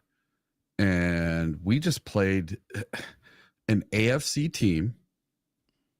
We didn't play an NFC team. We played an AFC team, a team that we only play once, every 6 years? And we're once every 4 to 6 years. So it's not like it's a team like the Vikings or the Packers, the Bears, that we're playing twice a year that we know really well. This is a team we really don't know that well. So it's I would take our defense from this year over last year, and I will take our defense over some of these other defenses that are out there, and you have to look at who Philadelphia put their numbers up against. The Giants twice, the Cowboys twice, they get the Panthers, and they barely beat the Panthers. That's why I don't know why Philly is getting so much love. I think it's because they have a running back that has all the yards in Saquon Barkley, and they're just a media darling compared to the Lions. Well, they're in a big media market, so they're gonna get it. They've been to a couple of Super Bowls, and they're hanging around in the NFC Championship game just about every year. So of course they're going to get the love. So I'll take it even a step further, but I first have a question because I don't understand what Dale Lynn is saying. Where'd he say? My wife always says something about turn your muffler off. I don't know what that means. I have no idea what that means. Well, he says, if they could find a way to use methane gas for cars, I would always have a full tank. Okay. I'm not following you, but anyway. Yeah. So Ed O'Neill had a question. He wanted to know about, what was it, the 2016 Falcons? Where did that question just go? Hey, Will, can you tell us about the 2016 Falcons defensive rankings? I think we have to take their route. So we're talking about Super Bowl winners, right? No, they didn't win a Super Bowl. Because they didn't win a Super Bowl. So we're just talking about Super Bowl winners this morning. I would have to go dig through stats to find the Falcons. Now the Falcons, they made the Super Bowl, but they were down 28 or up 28-3, and they're the team that lost to the Patriots. Yeah, that was a crazy comeback. Yeah. Yeah, I would have to go in and dig to find that information. This is all readily put together for just the winners. Okay, so let's take it a step further. You're talking about the Eagles, okay? And then this is what you're not going to like. Based on the stats, based on everything that we're seeing right now, the Eagles would win the Super Bowl. That is who's projected. They've got the best sack numbers, marginal interceptions. They've got a 6th ranked total offense. They have a number 1 total defense. Now, last year was the first time in many years that the Chiefs won a Super Bowl with a better defensive ranking versus an offensive ranking. The outlier. So would this be a second season in a row where we have an outlier? If this were to remain, where the Eagles have the number 1 overall defense based on yards per game, they've only allowed 26 touchdowns, and they have the 6th best offense. They're putting up 373 yards per game. They've scored 44 TDs. And based on their sack numbers, they would be the team that wins the Super Bowl based on all of these stats and all of the history going back to the very first Super Bowl. That's what it would tell you. Now, the Bills, on the other hand, and kind of what I said earlier, like the Bills ain't going to dance. The Bills right now have the number 7 offense. Again, that's just based on yards per game. 55 TDs scored. But their defense is ranked 23rd. I don't think the Bills are going to dance. It is yet to be seen where you have a defense that is that far ranked outside of a top 20 at least. I mean, you could go through all the stats. Eric, if you've got the chart there, I mean, you see the same thing that I'm seeing. Mm-hmm. When's the last time a defense has had anything north of 20th rank? So it was the 2011 Giants.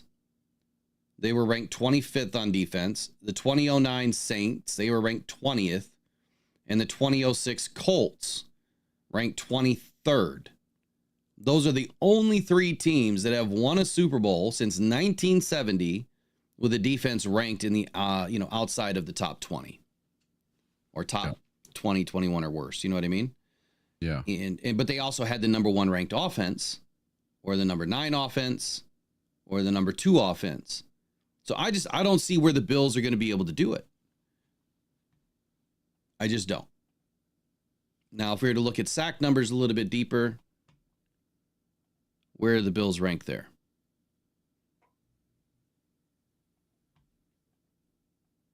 Let's pull it up.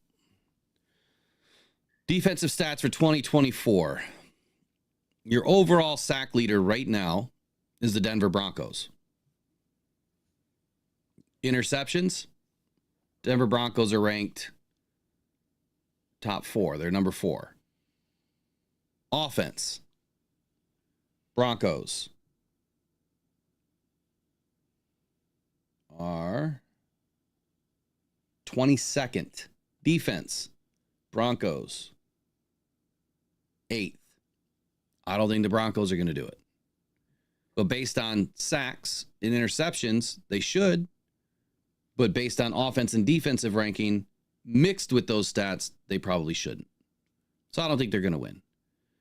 But your overall leader this year, Broncos with 49, Texans with 45, Ravens with 44, Vikings with 42, Cowboys with 42. They are the 5th. They're tied for 4th with 42. Where are the Cowboys ranked right now? Are they anywhere near sniffing a playoff?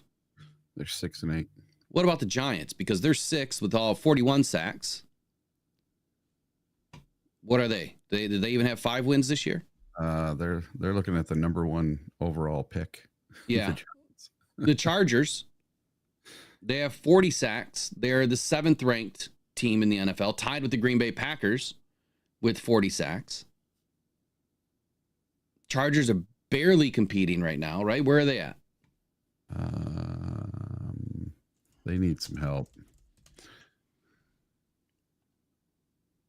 Where are they at? So the Chargers are third in the AFC West at 8-6. Okay, how about the Packers? Packers are hanging in there. They're going to be in the playoffs, right? The Eagles are in the playoffs. They have 39 sacks. The Jets, top 10 team ranked in sacks. One of the worst teams in the NFL. Yep. Tampa Bay Bucks, they're clinging to playoffs. 38 sacks. Number 11 in the league. What were you saying, Eric? The Jets are 4-10. Yeah, not good. All those sacks didn't help them get a bunch of wins, did it? Nope. No. How about the Saints? Saints got off to a real hot start. 37 sacks, 13 interceptions. So they're up there. 12th in the league in sacks. They're probably 12th in the league in interceptions. They're not going to make a playoff bid. They're done. All those sacks didn't help them. They're 5-9. San Francisco 49ers, 35 sacks. They are 15th in the league. Pittsburgh Steelers, 35 sacks. They are 14th in the league. Arizona Cardinals, 36 sacks. They are 13th in the league. Now the Steelers are in the dance. I guess where I'm going with all of this, I mean, the Bears, they're 18th. They have 33 sacks. They're nowhere close to the playoffs. And then you got the Lions and the Kansas City Chiefs that are 22nd and 24th, respectively. 31 and 32 sacks, and they're at the top of the dance. So sacks don't mean squat. I'm telling you guys, they just don't. I think what matters the most and why the Lions have such a good opportunity is we still have Brian Branch, we still have Kirby Joseph that are able to pull down interceptions, right? We've got guys on this defense that can still make plays. But the most important thing right now is our offense is intact, minus David Montgomery. And I don't mean this in any negative way towards David Montgomery, but our offense is just fine. We still have 5 explosive players on this offense. And the way that JG runs that ball, I'm telling you, I mean, he just added a 6th explosive to this team. You can't forget old Dan Skipper there. Come on. I mean, yeah, now our offensive line is even scoring touchdowns. So, we're good, y'all. It's Hopium Thursday, but it's more than that. It's supported by stats and facts and statistics and analysis for 54 years. How can you argue that? If you know football, you know football. I think it's that simple. If you take the time to do research, you're going to be able to find, all the information you need to have a very intelligent conversation with other fans. And they may not agree, right? They might still just be hardlined opinion that defense is what's going to win a championship and pass rush is what's going to win the game. And I have to be honest when I tell you, if an NFL team walked into every single game and said, we're just going to blitz and rush the passer, you're going to get carved up. Teams know how to defend that. If you have the right personnel on your offense, you can beat it every time.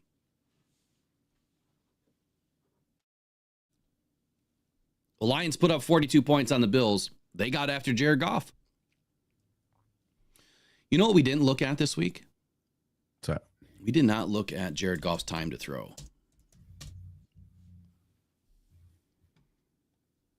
So I guess what I'm trying to tell everyone again today is don't feel the doom and gloom because you feel like we don't have enough pass rushers. We don't need pass rushers to win. There's so many other ways to win a game. There's so many other ways to play defense. And I guess just look at the Lions record.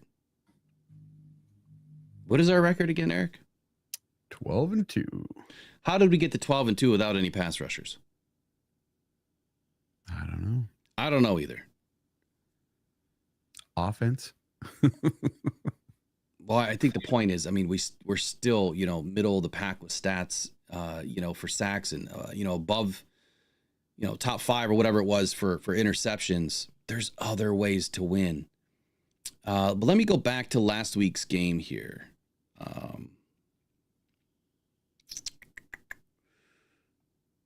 Let's go back to last week's game.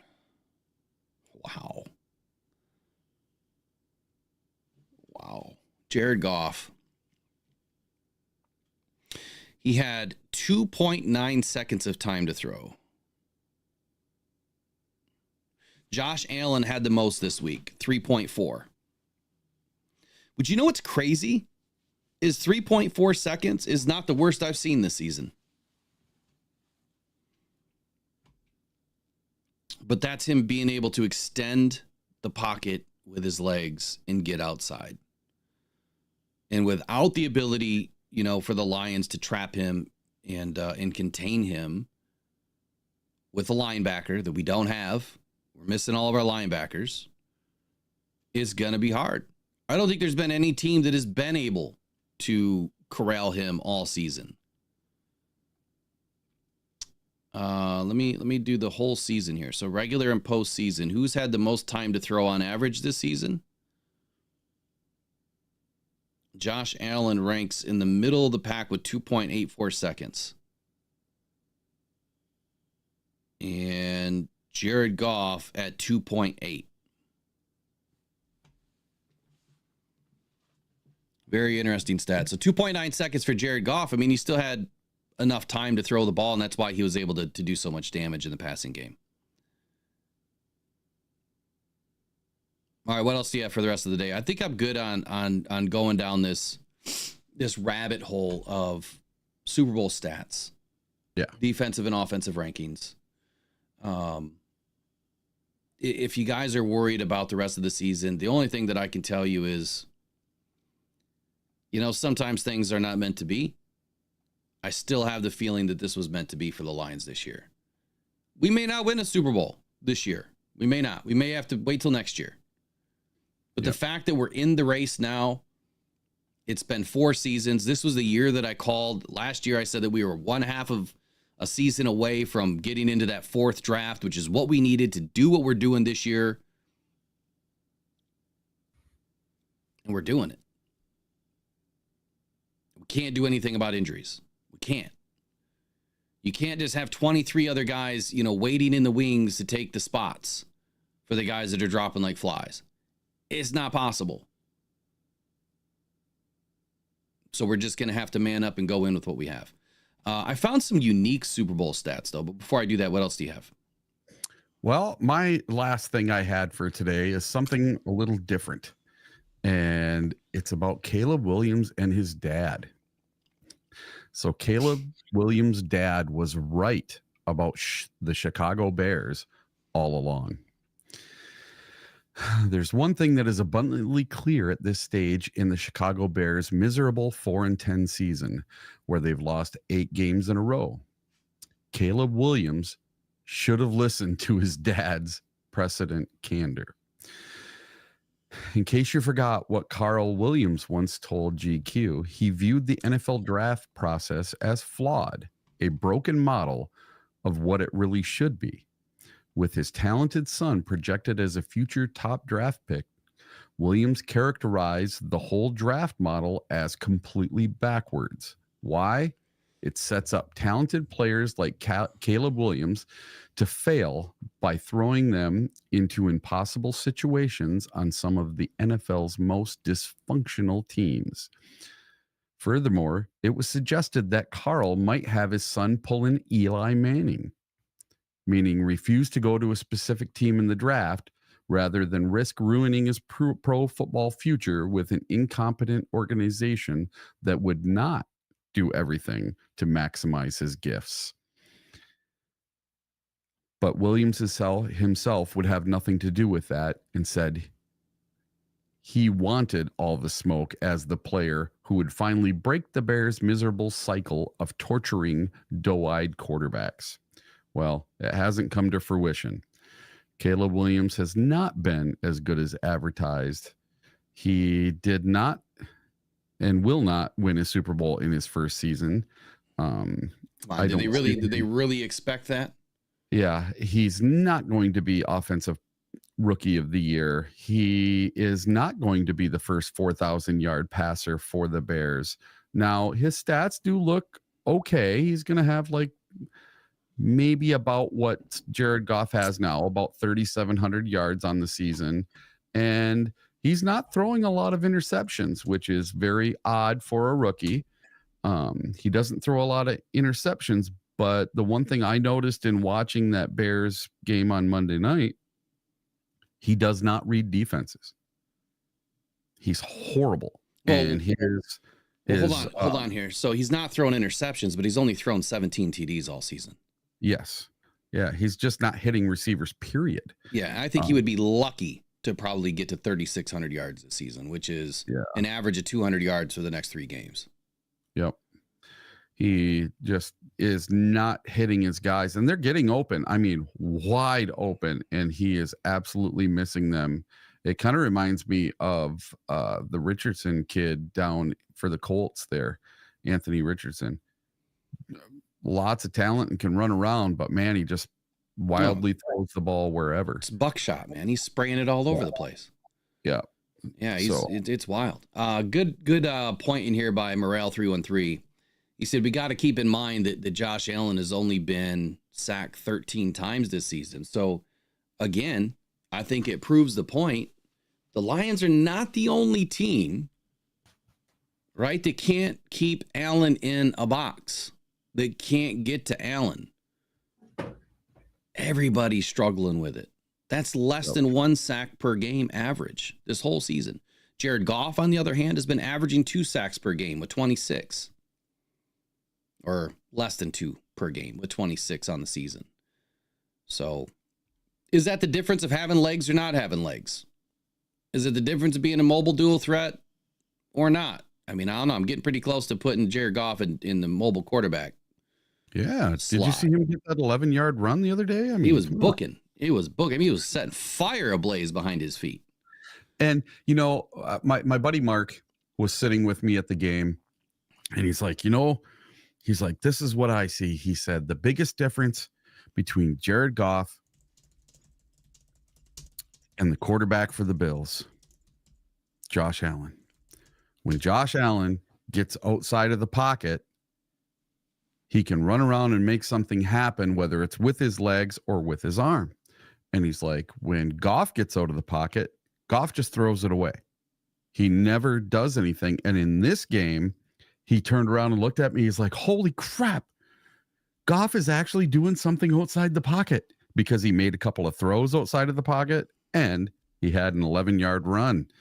So, well, if you go back and look at what Jared Goff actually started to do in 2022, yeah, they were doing a lot of rollouts. He was doing a lot of naked boots, and they were working. I don't know why we went away from that strategy as much as they have had this year. But when Jared Goff gets outside the pocket and starts moving, he does make more plays. It's usually the trailer that's going to, the outside. It's the crosser coming from the left all the way across the field, and he hits them, for 12 yards, and then they take it up 17, 18 yards or whatever. Those plays were working beautifully for us. That is a JMO play. You get JMO streaking across, and you get Goff rolling out. And, maybe they'll start to use more. I just don't think that we've seen everything that Ben Johnson wants to do. They're probably saving a few things for the postseason, and that might be more mobile Goff. There's going to be some, some things that are not seen, in every game that are going to be utilized, in the postseason. So a couple of other questions in the chat. Someone wanted to know about Derek Barnes. So I reported on that the other day.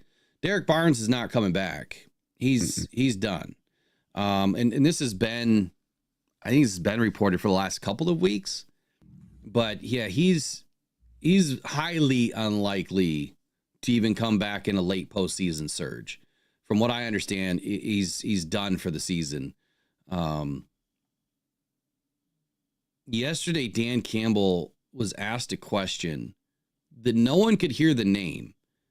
and I think it was Kaminsky, when he was asked about someone coming off of IR, and Dan was saying that they were trying to get him off IR. I don't know if anyone reported it. I don't know if any of the beat writers that were in the room that reported on it yesterday, but he was asked a question about somebody coming back from IR. And I don't know if it was Barnes or if it was Kaminsky or who it was that they were talking about. But he said it was unlikely. But as far as Barnes goes, I mean, it's been a foregone conclusion that he's not coming back, that Kaminsky's not coming back. The only players that are likely to come back is Alex Anzalone. Fetu has been brought up. Clock has been started. Khalif Raymond. We just reported on this like last week too, didn't I? I did a full rundown of it. Man, I don't remember which day it was because I got all my notes in front of me. So ARF says, I want to see the max miles per hour on a golf run. I'm sure it exists. You just got to go into all of the, I probably have it somewhere because of all the stat things that I pay for. I'm sure it's in there somewhere. Okay, so end of season, Alex Anzalone, Khalif Raymond, and possibly Reeves Mabin. That was as of the 10th of December. Those are the only players that were likely to come back from IR. Rakestraw and Ifeatu Melifonwu were, eligible. And now Melifonwu has been brought up. So the only other guy right now is Rakestraw. Now, I know that Mr. Aiden Hutchinson has been bouncing around in some podcasts with Taylor Lautner and some others and saying that he would come back for a Super Bowl. I don't see it. I think he's trying to inspire his guys to make it to a Super Bowl. Probably. Because he said, if you guys can make it, I'll make it. I think that's a lot. I think that's a good point. He's probably just trying to drive the hopium on a Thursday like what we're trying to do. One other thing here. So I did find some unique Super Bowl stats. Or not really stats, but just some weird things that have happened. So if you're looking at trends, I guess, if you will, or betting trends for the Super Bowl, this one, 28 and 28 of all time. So if you're looking at an edge on the betting the total, you're not going to really find one. So the over-under is a perfect 500 in Super Bowls. There was no total listed in a Super Bowl. The over-under this year is 47.5 so far. But if you're looking at betting on the over-under and looking for an edge, it doesn't exist because the total is 28 to 28 all time, over 56 Super Bowls. Wearing white gloves. Okay. Teams wearing white jerseys are 37 and 20 all time in the Super Bowl. They are 10 and 2 in the last 12 Super Bowls and 16 and 3 in the last 19 Super Bowls. Also, teams who wear white are on a 3-game win streak. But get this, the last non-white jersey wearing team to win a Super Bowl was the Chiefs over the 49ers. Would the Lions be wearing white if they're the away team? If they're considered the away team at the Super Bowl? Probably. Is the NFC the away team this year? Well, I think it's decided by records, right? Oh, I didn't know if it was depending on how many home games you had this year, because the NFC had more home games this year than the AFC. I'm not sure how that's determined. Let's find out. I know they can't wear alternate jerseys, though, in the playoffs. But it didn't say anything about the Super Bowl. I don't know if it's even out right now. But that would be interesting to know, like, who's decided, how is it decided who the home team is? It's something that I've never paid any attention to.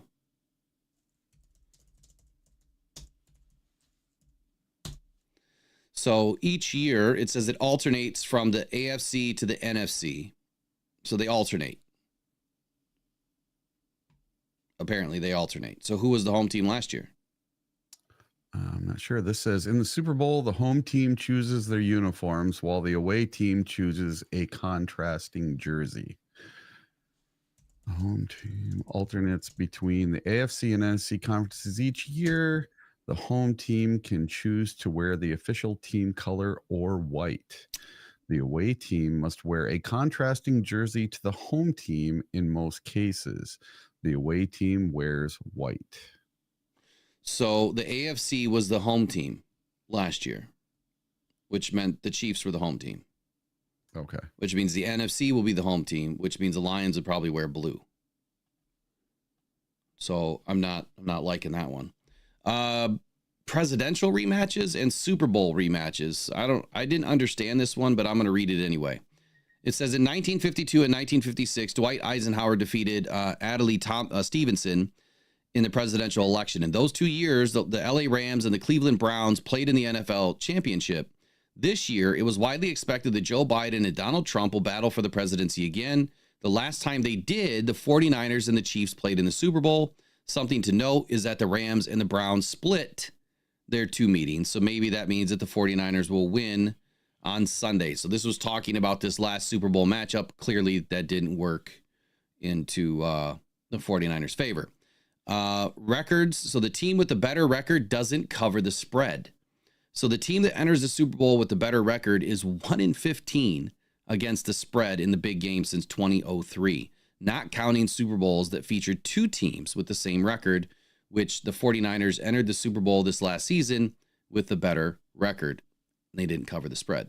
Betting on the underdogs. So underdogs are 3-0 against the spread in the past 3 Super Bowls and have covered in 15 of the past 22 Super Bowls. So just some unique things, right? And then this one was kind of maybe in our favor if you consider traveling to New Orleans west and south. The traveling teams over the last 30 years in each Super Bowl featured teams traveling west and east to their Super Bowl location. The team traveling west has always won. They're a perfect 7-0. This year, that was the Chiefs. So would the Lions be traveling west and south? Yep. Or is Here's it another just one. south? South and a little bit west. So the AFC is the away team this year. And the home team would be the NFC. So the NFC gets to choose whether they wear white or whether they wear their home color. So the Lions could choose to wear white. And I think they would because the Lions are road warriors this year. The Lions are the only team in the NFL to be a perfect 6-0 on the road this year. And what are the Lions doing the next 2 weeks? They're going on the road. So if the Lions end up with the number 1 seed and play a couple of home games, they're going to be wearing blue. So I think they would switch it up for the Super Bowl and wear white. Maybe. I mean, That would hey, be pretty cool. I don't know. I think that they always like to wear the blues, but I wouldn't mind the marshmallows for the Super Bowl. That'd be kind of awesome. Why teams in white in Super Bowl jerseys hold an advantage? Let's see.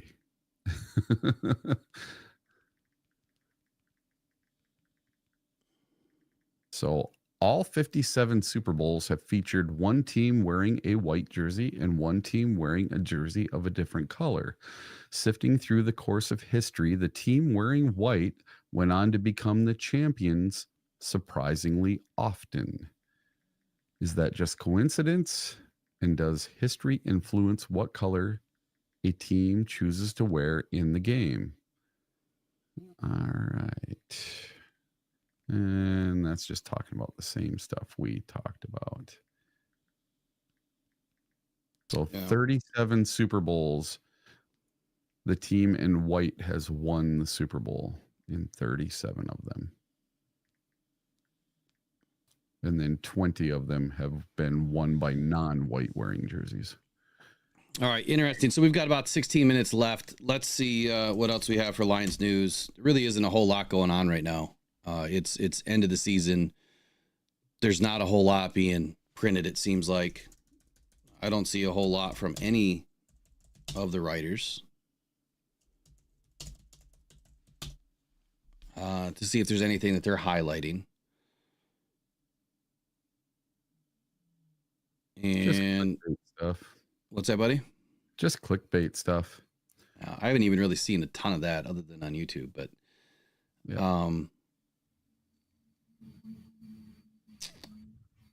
yeah, so I don't know if this is the one that you were highlighting. Was it the Barry Jackson where they were talking about the Calais Campbell? Let me see. Or was that Richard Lewis or whatever from Detroit Jock City? I've never even heard of Detroit Jock City. Yeah, it was the Detroit Jock City thing. That's just clickbait.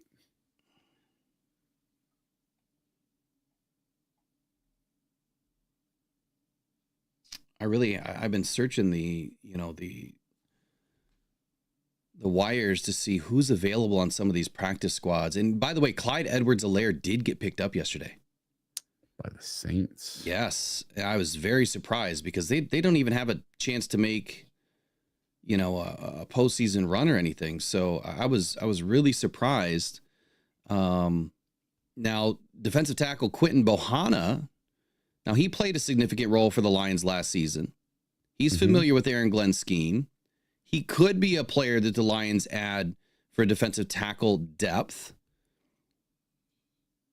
There's possibility there. Running back Latavius Murray, another backfield option for the Lions. I don't know that the Lions would need to go to that length.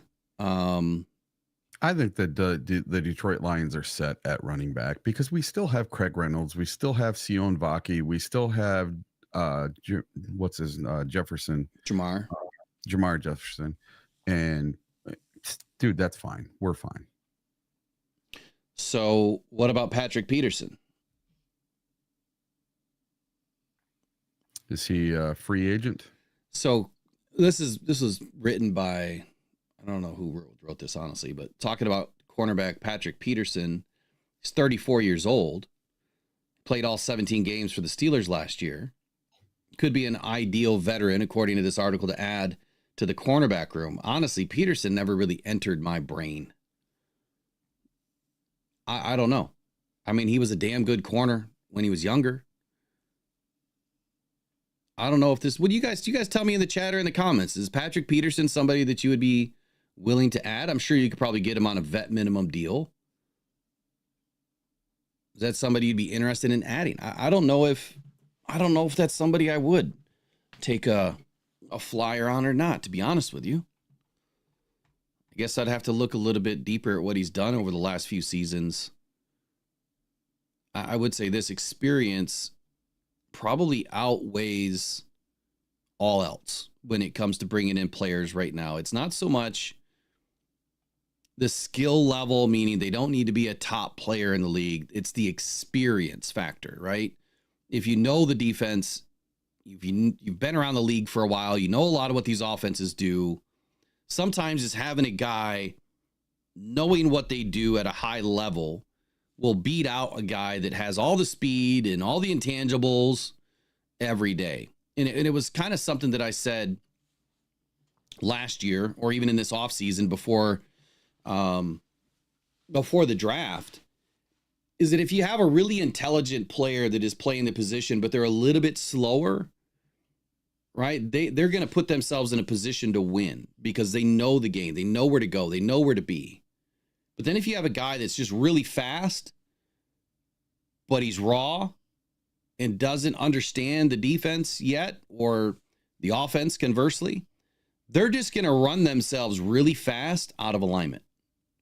Does that make sense, Eric? You know what I'm saying there? Yeah. So sometimes just having a guy with really good experience, he's going to know whether or not he's lost a step. Yeah. You know what I mean? He's going to know whether or not to jump a route or to hang back, because if he jumps a route, he may jump too late or he may not get there in time and then he gets burned. So I don't know. I think that I think that I'm with you on the running back room. I do believe that we're okay right now. Yeah. I just think it's Jameer time, man. That's just what it is. Oh, yeah.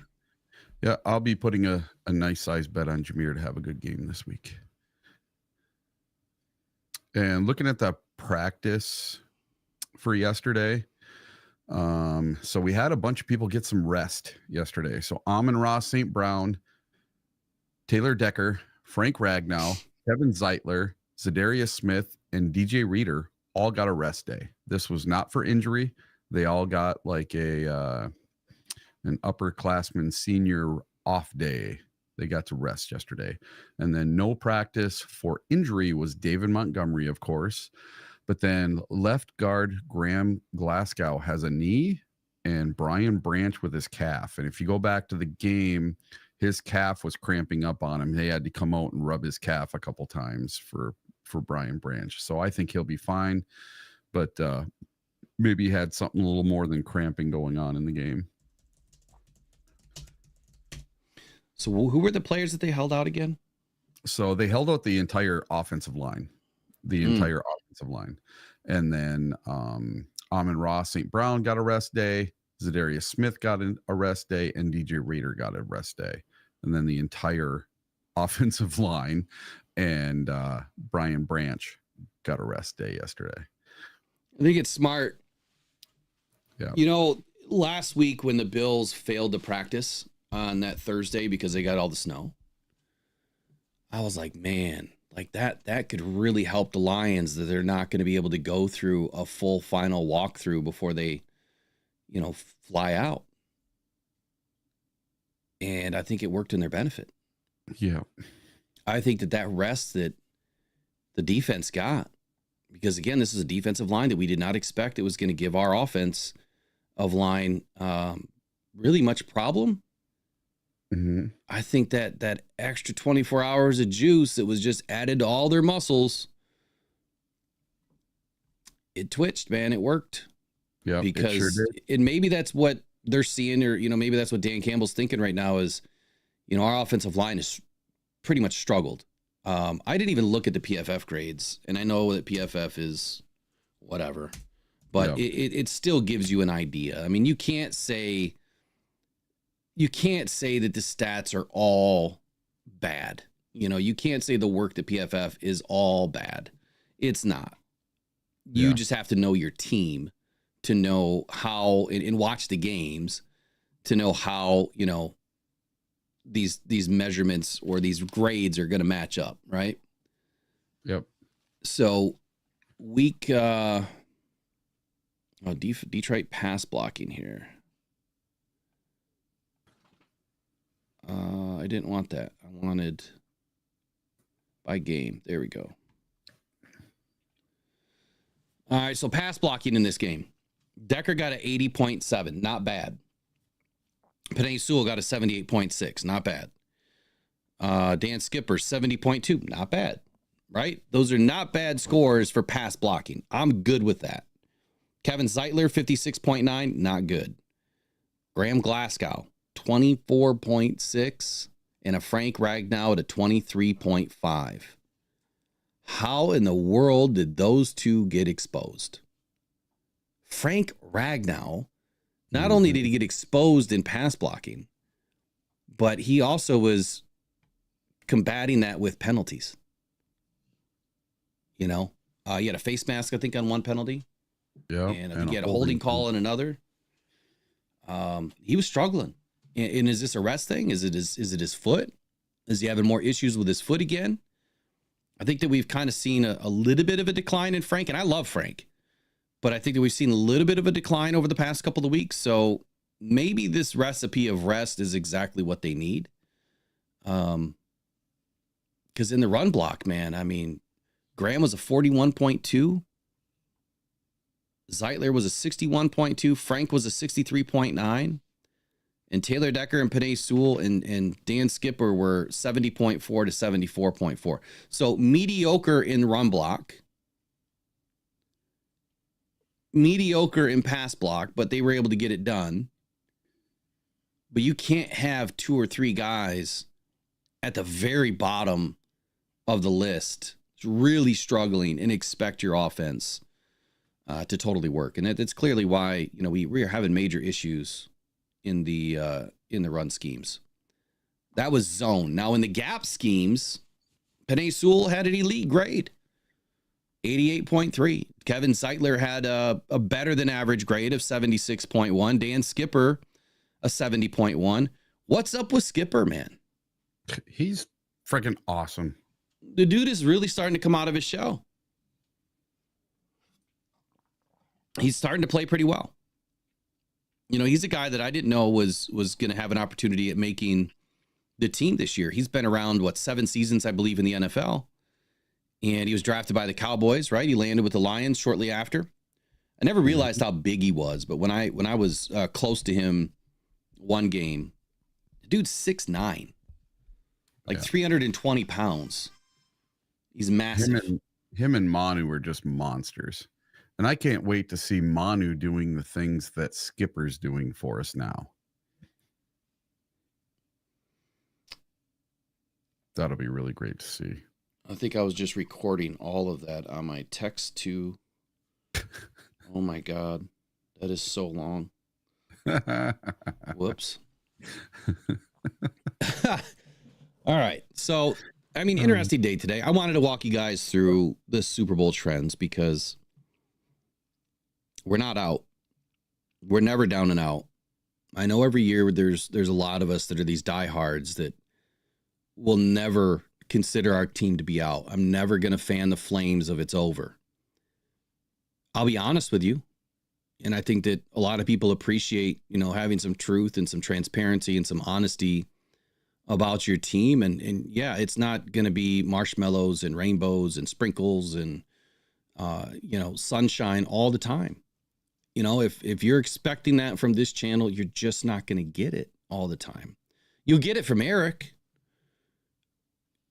Sometimes. But I think I'll wane on Eric a little bit. We'll get him to come over to the reality some days, but not all the time. He is the ultimate. Just not against that. He's the ultimate. You know, Lions they're always good, but for me, it's I want to give you the truth, honest, transparent opinions and facts and stats and everything to back it up and have good conversations about our team, good or bad. You know, I don't think that we can lie to ourselves and say that. What's the number right now? Is it 22 or 23 on IR? Defensively. 22. 22? Yeah. You can't wake up and look at yourself in the mirror and say that we're fine. You can't do that. But what I can tell you is based on statistical analysis, we're fine. But when you look at the team and the outlook and what they have to do to manufacture some wins, it's going to be a challenge. Even against the Bears, it is going to be a challenge. They play us great every single season. It does not matter who the quarterback is, who's not. It doesn't matter. They always play us tough. And I'm not thinking that this is going to be an easy win. Do I feel like the Lions are going to come off of this game pissed off? Yeah.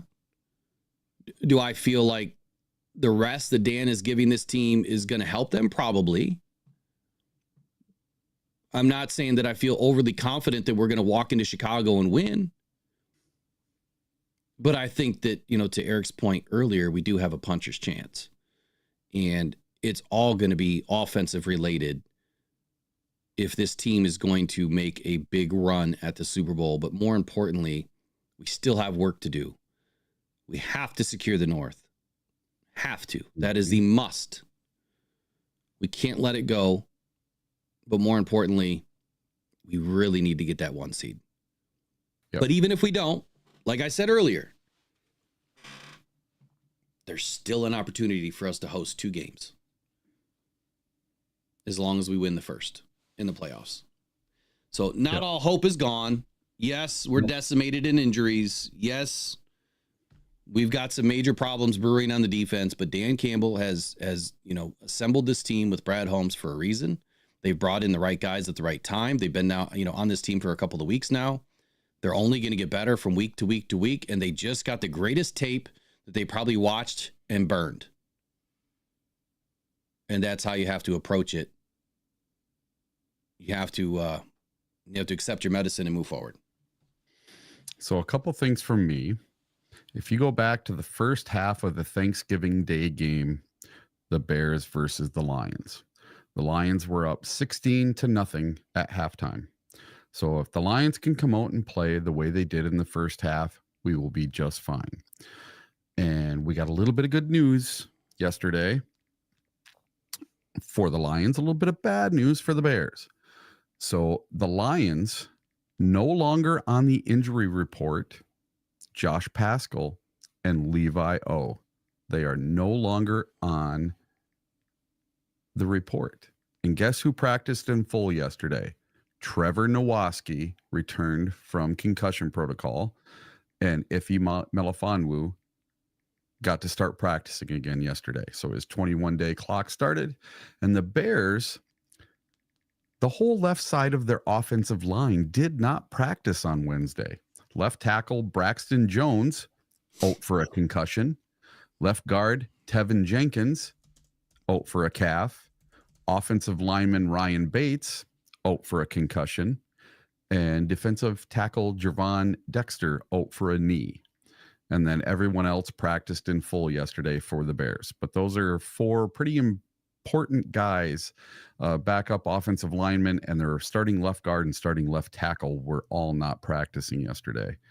And the offensive line has never been good and has really not been good for the Bears this year. That is their most glaring weakness, is offensive line. So if their offensive line is beat up, maybe Zadarius Smith can have himself a good weekend. You know, we didn't get into really any Bears stuff today, which is fine. We'll save it all for tomorrow. The one thing that I will say about pressure and getting after a team is going to be the Bears, right? We can do it. We've done it in the past, but you do have to bottle up Caleb Williams, just like, you know, you do a Josh Allen, but two stark different quarterbacks here. Yeah. Way different quarterbacks. Like Josh is elite. Caleb is a scrambler that, you know, he's like a chicken running with a, you know what cutoff. He just doesn't know what and where to go with the ball.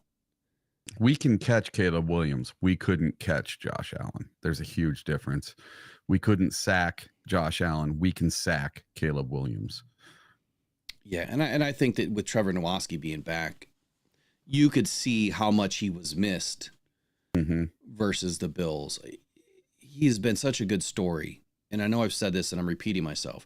There's a reason why Dan Campbell and Brad Holmes elevated him last year to the 53-man roster, only to lose him to the Cardinals a couple weeks later when they had to downgrade him due to injuries.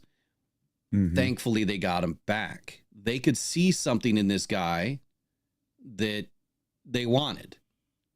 And I think that we've seen it for several weeks this season as to just how good Trevor can be. He's almost like Jack Campbell's twin. To a degree, I feel like they kind of play very similar style of games. So I think that we really missed him against, and I don't know that it would have been much better, but having him on the outside, I think would have really helped this team a little bit. Our linebackers, you know, they were beat up. And if we had better linebackers right now, I don't think that we would be having as much problem defensively. I don't think that we would worry as much, but when you are banged up, you know, at all three levels, it starts to show. So they're going to have to figure it out, but we'll get back on the reports tomorrow. Tomorrow's going to be all Bears, Lions. We'll do offense, defense, offense, and get into all of it. So that's the homework for tomorrow, is to find everything and anything we can on the Bears. What weaknesses can we expose, and how are the Lions going to be able to manufacture a win, this beat up on defense, and still continue to march towards that NFC crown for the second season in a row.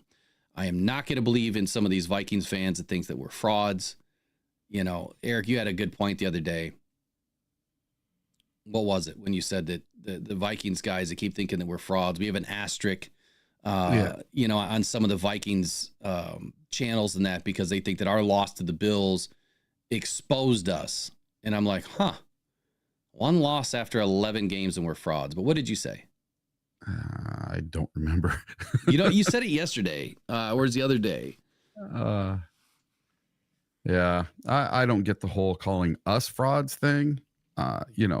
We have the best point differential in the league. When the Vikings went 13-4 and we're the number one seed, or won the NFC North, they weren't the number one seed. They went into the first round of the playoffs, played the Giants at home, and got crushed by a very inferior team. That was frauds. They had the worst point differential of any 13-4 team in history. They had a negative point differential. It's crazy. They were awful, and you could tell. And they just kept getting lucky bounce here, lucky bounce there. But you know what? I'll take a lucky bounce right now. Yeah, we could use one. We haven't had any all season. You want to call us frauds? Give me a lucky bounce. I don't care. Win by 1 against the Bears. I don't care. Win by 1 against the 49ers. I don't care. Give up 700 yards to the Vikings in the final game of the year. Long as we win, I don't care. Well, I can tell you what you said. You said, tell me another team that has had 11 wins in a row that has 13 guys on IR on the defense. That's what you said. Yeah. There's no way you could ever put the Lions in a box of being frauds when we have done what we have done without, the players that we've needed, right? I mean, we're bringing guys off of couches, practice squads, and we're finding ways to win. A fraud that is putting in second, third, and fourth string guys against the Bills loses that game by more than 6 points. They probably lose by 16 or 26. Yep. Not 6. So anyway, that's it for today. We'll get back on this tomorrow. Bears breakdown tomorrow. Lions breakdown tomorrow. We're going to get it all to you guys, bring you all the juicy details. You guys have a wonderful day. Don't forget to support Rock On Detroit Lions by subscribing to the channel. If you haven't already, please smash the like button. Let's get it up every single day to above 100 likes before we get off the show. That would be very helpful for the algorithm. It only takes you 2 seconds to do. Just jump out of the live, hit like, come back in. And then after the show, send us in your comments. You guys do a great job in the chat. Send us in the comments if there's things that you want us to continue to talk about. If there's other topics that you want us to touch on, you can hit us up at mailbag@rockdown.com, or you just put it in the comments. I try to answer every single one as quickly as possible. And then also, if you're new to the channel, please hit the subscribe button. And Rock Down Cancer Foundation definitely has some things going on Buy Me a Coffee /Rock Down. If you put Rock Down in the promo code right now, you're going to get, I think, 25% off on all of the raffles. So, the $3 and $5 raffles will be 25% off. And then there's a 3-pack of the coffee that I believe is 10 or 15% off. But just use the code Rock Down and Buy Me a Coffee, and you guys get some discounts. We're going to try to end the raffles by next week. We just got to get up to $150 for the jersey, and I think $120 for the helmet. And we'll be able to end it. We'll be close. I know we're already close. So keep on supporting, keep on pressing like. We'll see you guys tomorrow. Take care. Bye-bye. Every day, thousands of people are discovering Lights, Michigan's newest, funnest rock to go find on the shores of the Great Lakes. Don't go out with just any light. Try the Convoy C8 from Lights.com. It's guaranteed for life, and you'll find all the ones everyone else misses. Quality UV lights that are perfect for Lights, with prices starting as low as $20. Please make sure to visit Lights.com for all your UV flashlight needs, with the best guarantees on the market. Just what you wanted and not what you didn't. The best quality, the best guarantees, and the best UV flashlights from Lights.com. The season is here, and you want the latest news and rumors on your Detroit Lions. Head to sportspider.com. That's sports, SPYDER.com, where you can get your Lions news and all your sports in one place. Man, this site is packed with your favorite podcasts, live news, articles from local writers, and insiders, all updating in real time. Not just the Lions, every major sports team, including MMA, UFC, and so much more. Don't want to waste time searching? Sign up for free. Create your ultimate sports news hub. You control what hits your feed at SportsSpider, your number one source for all your sports. Visit SportSpider.com today, right after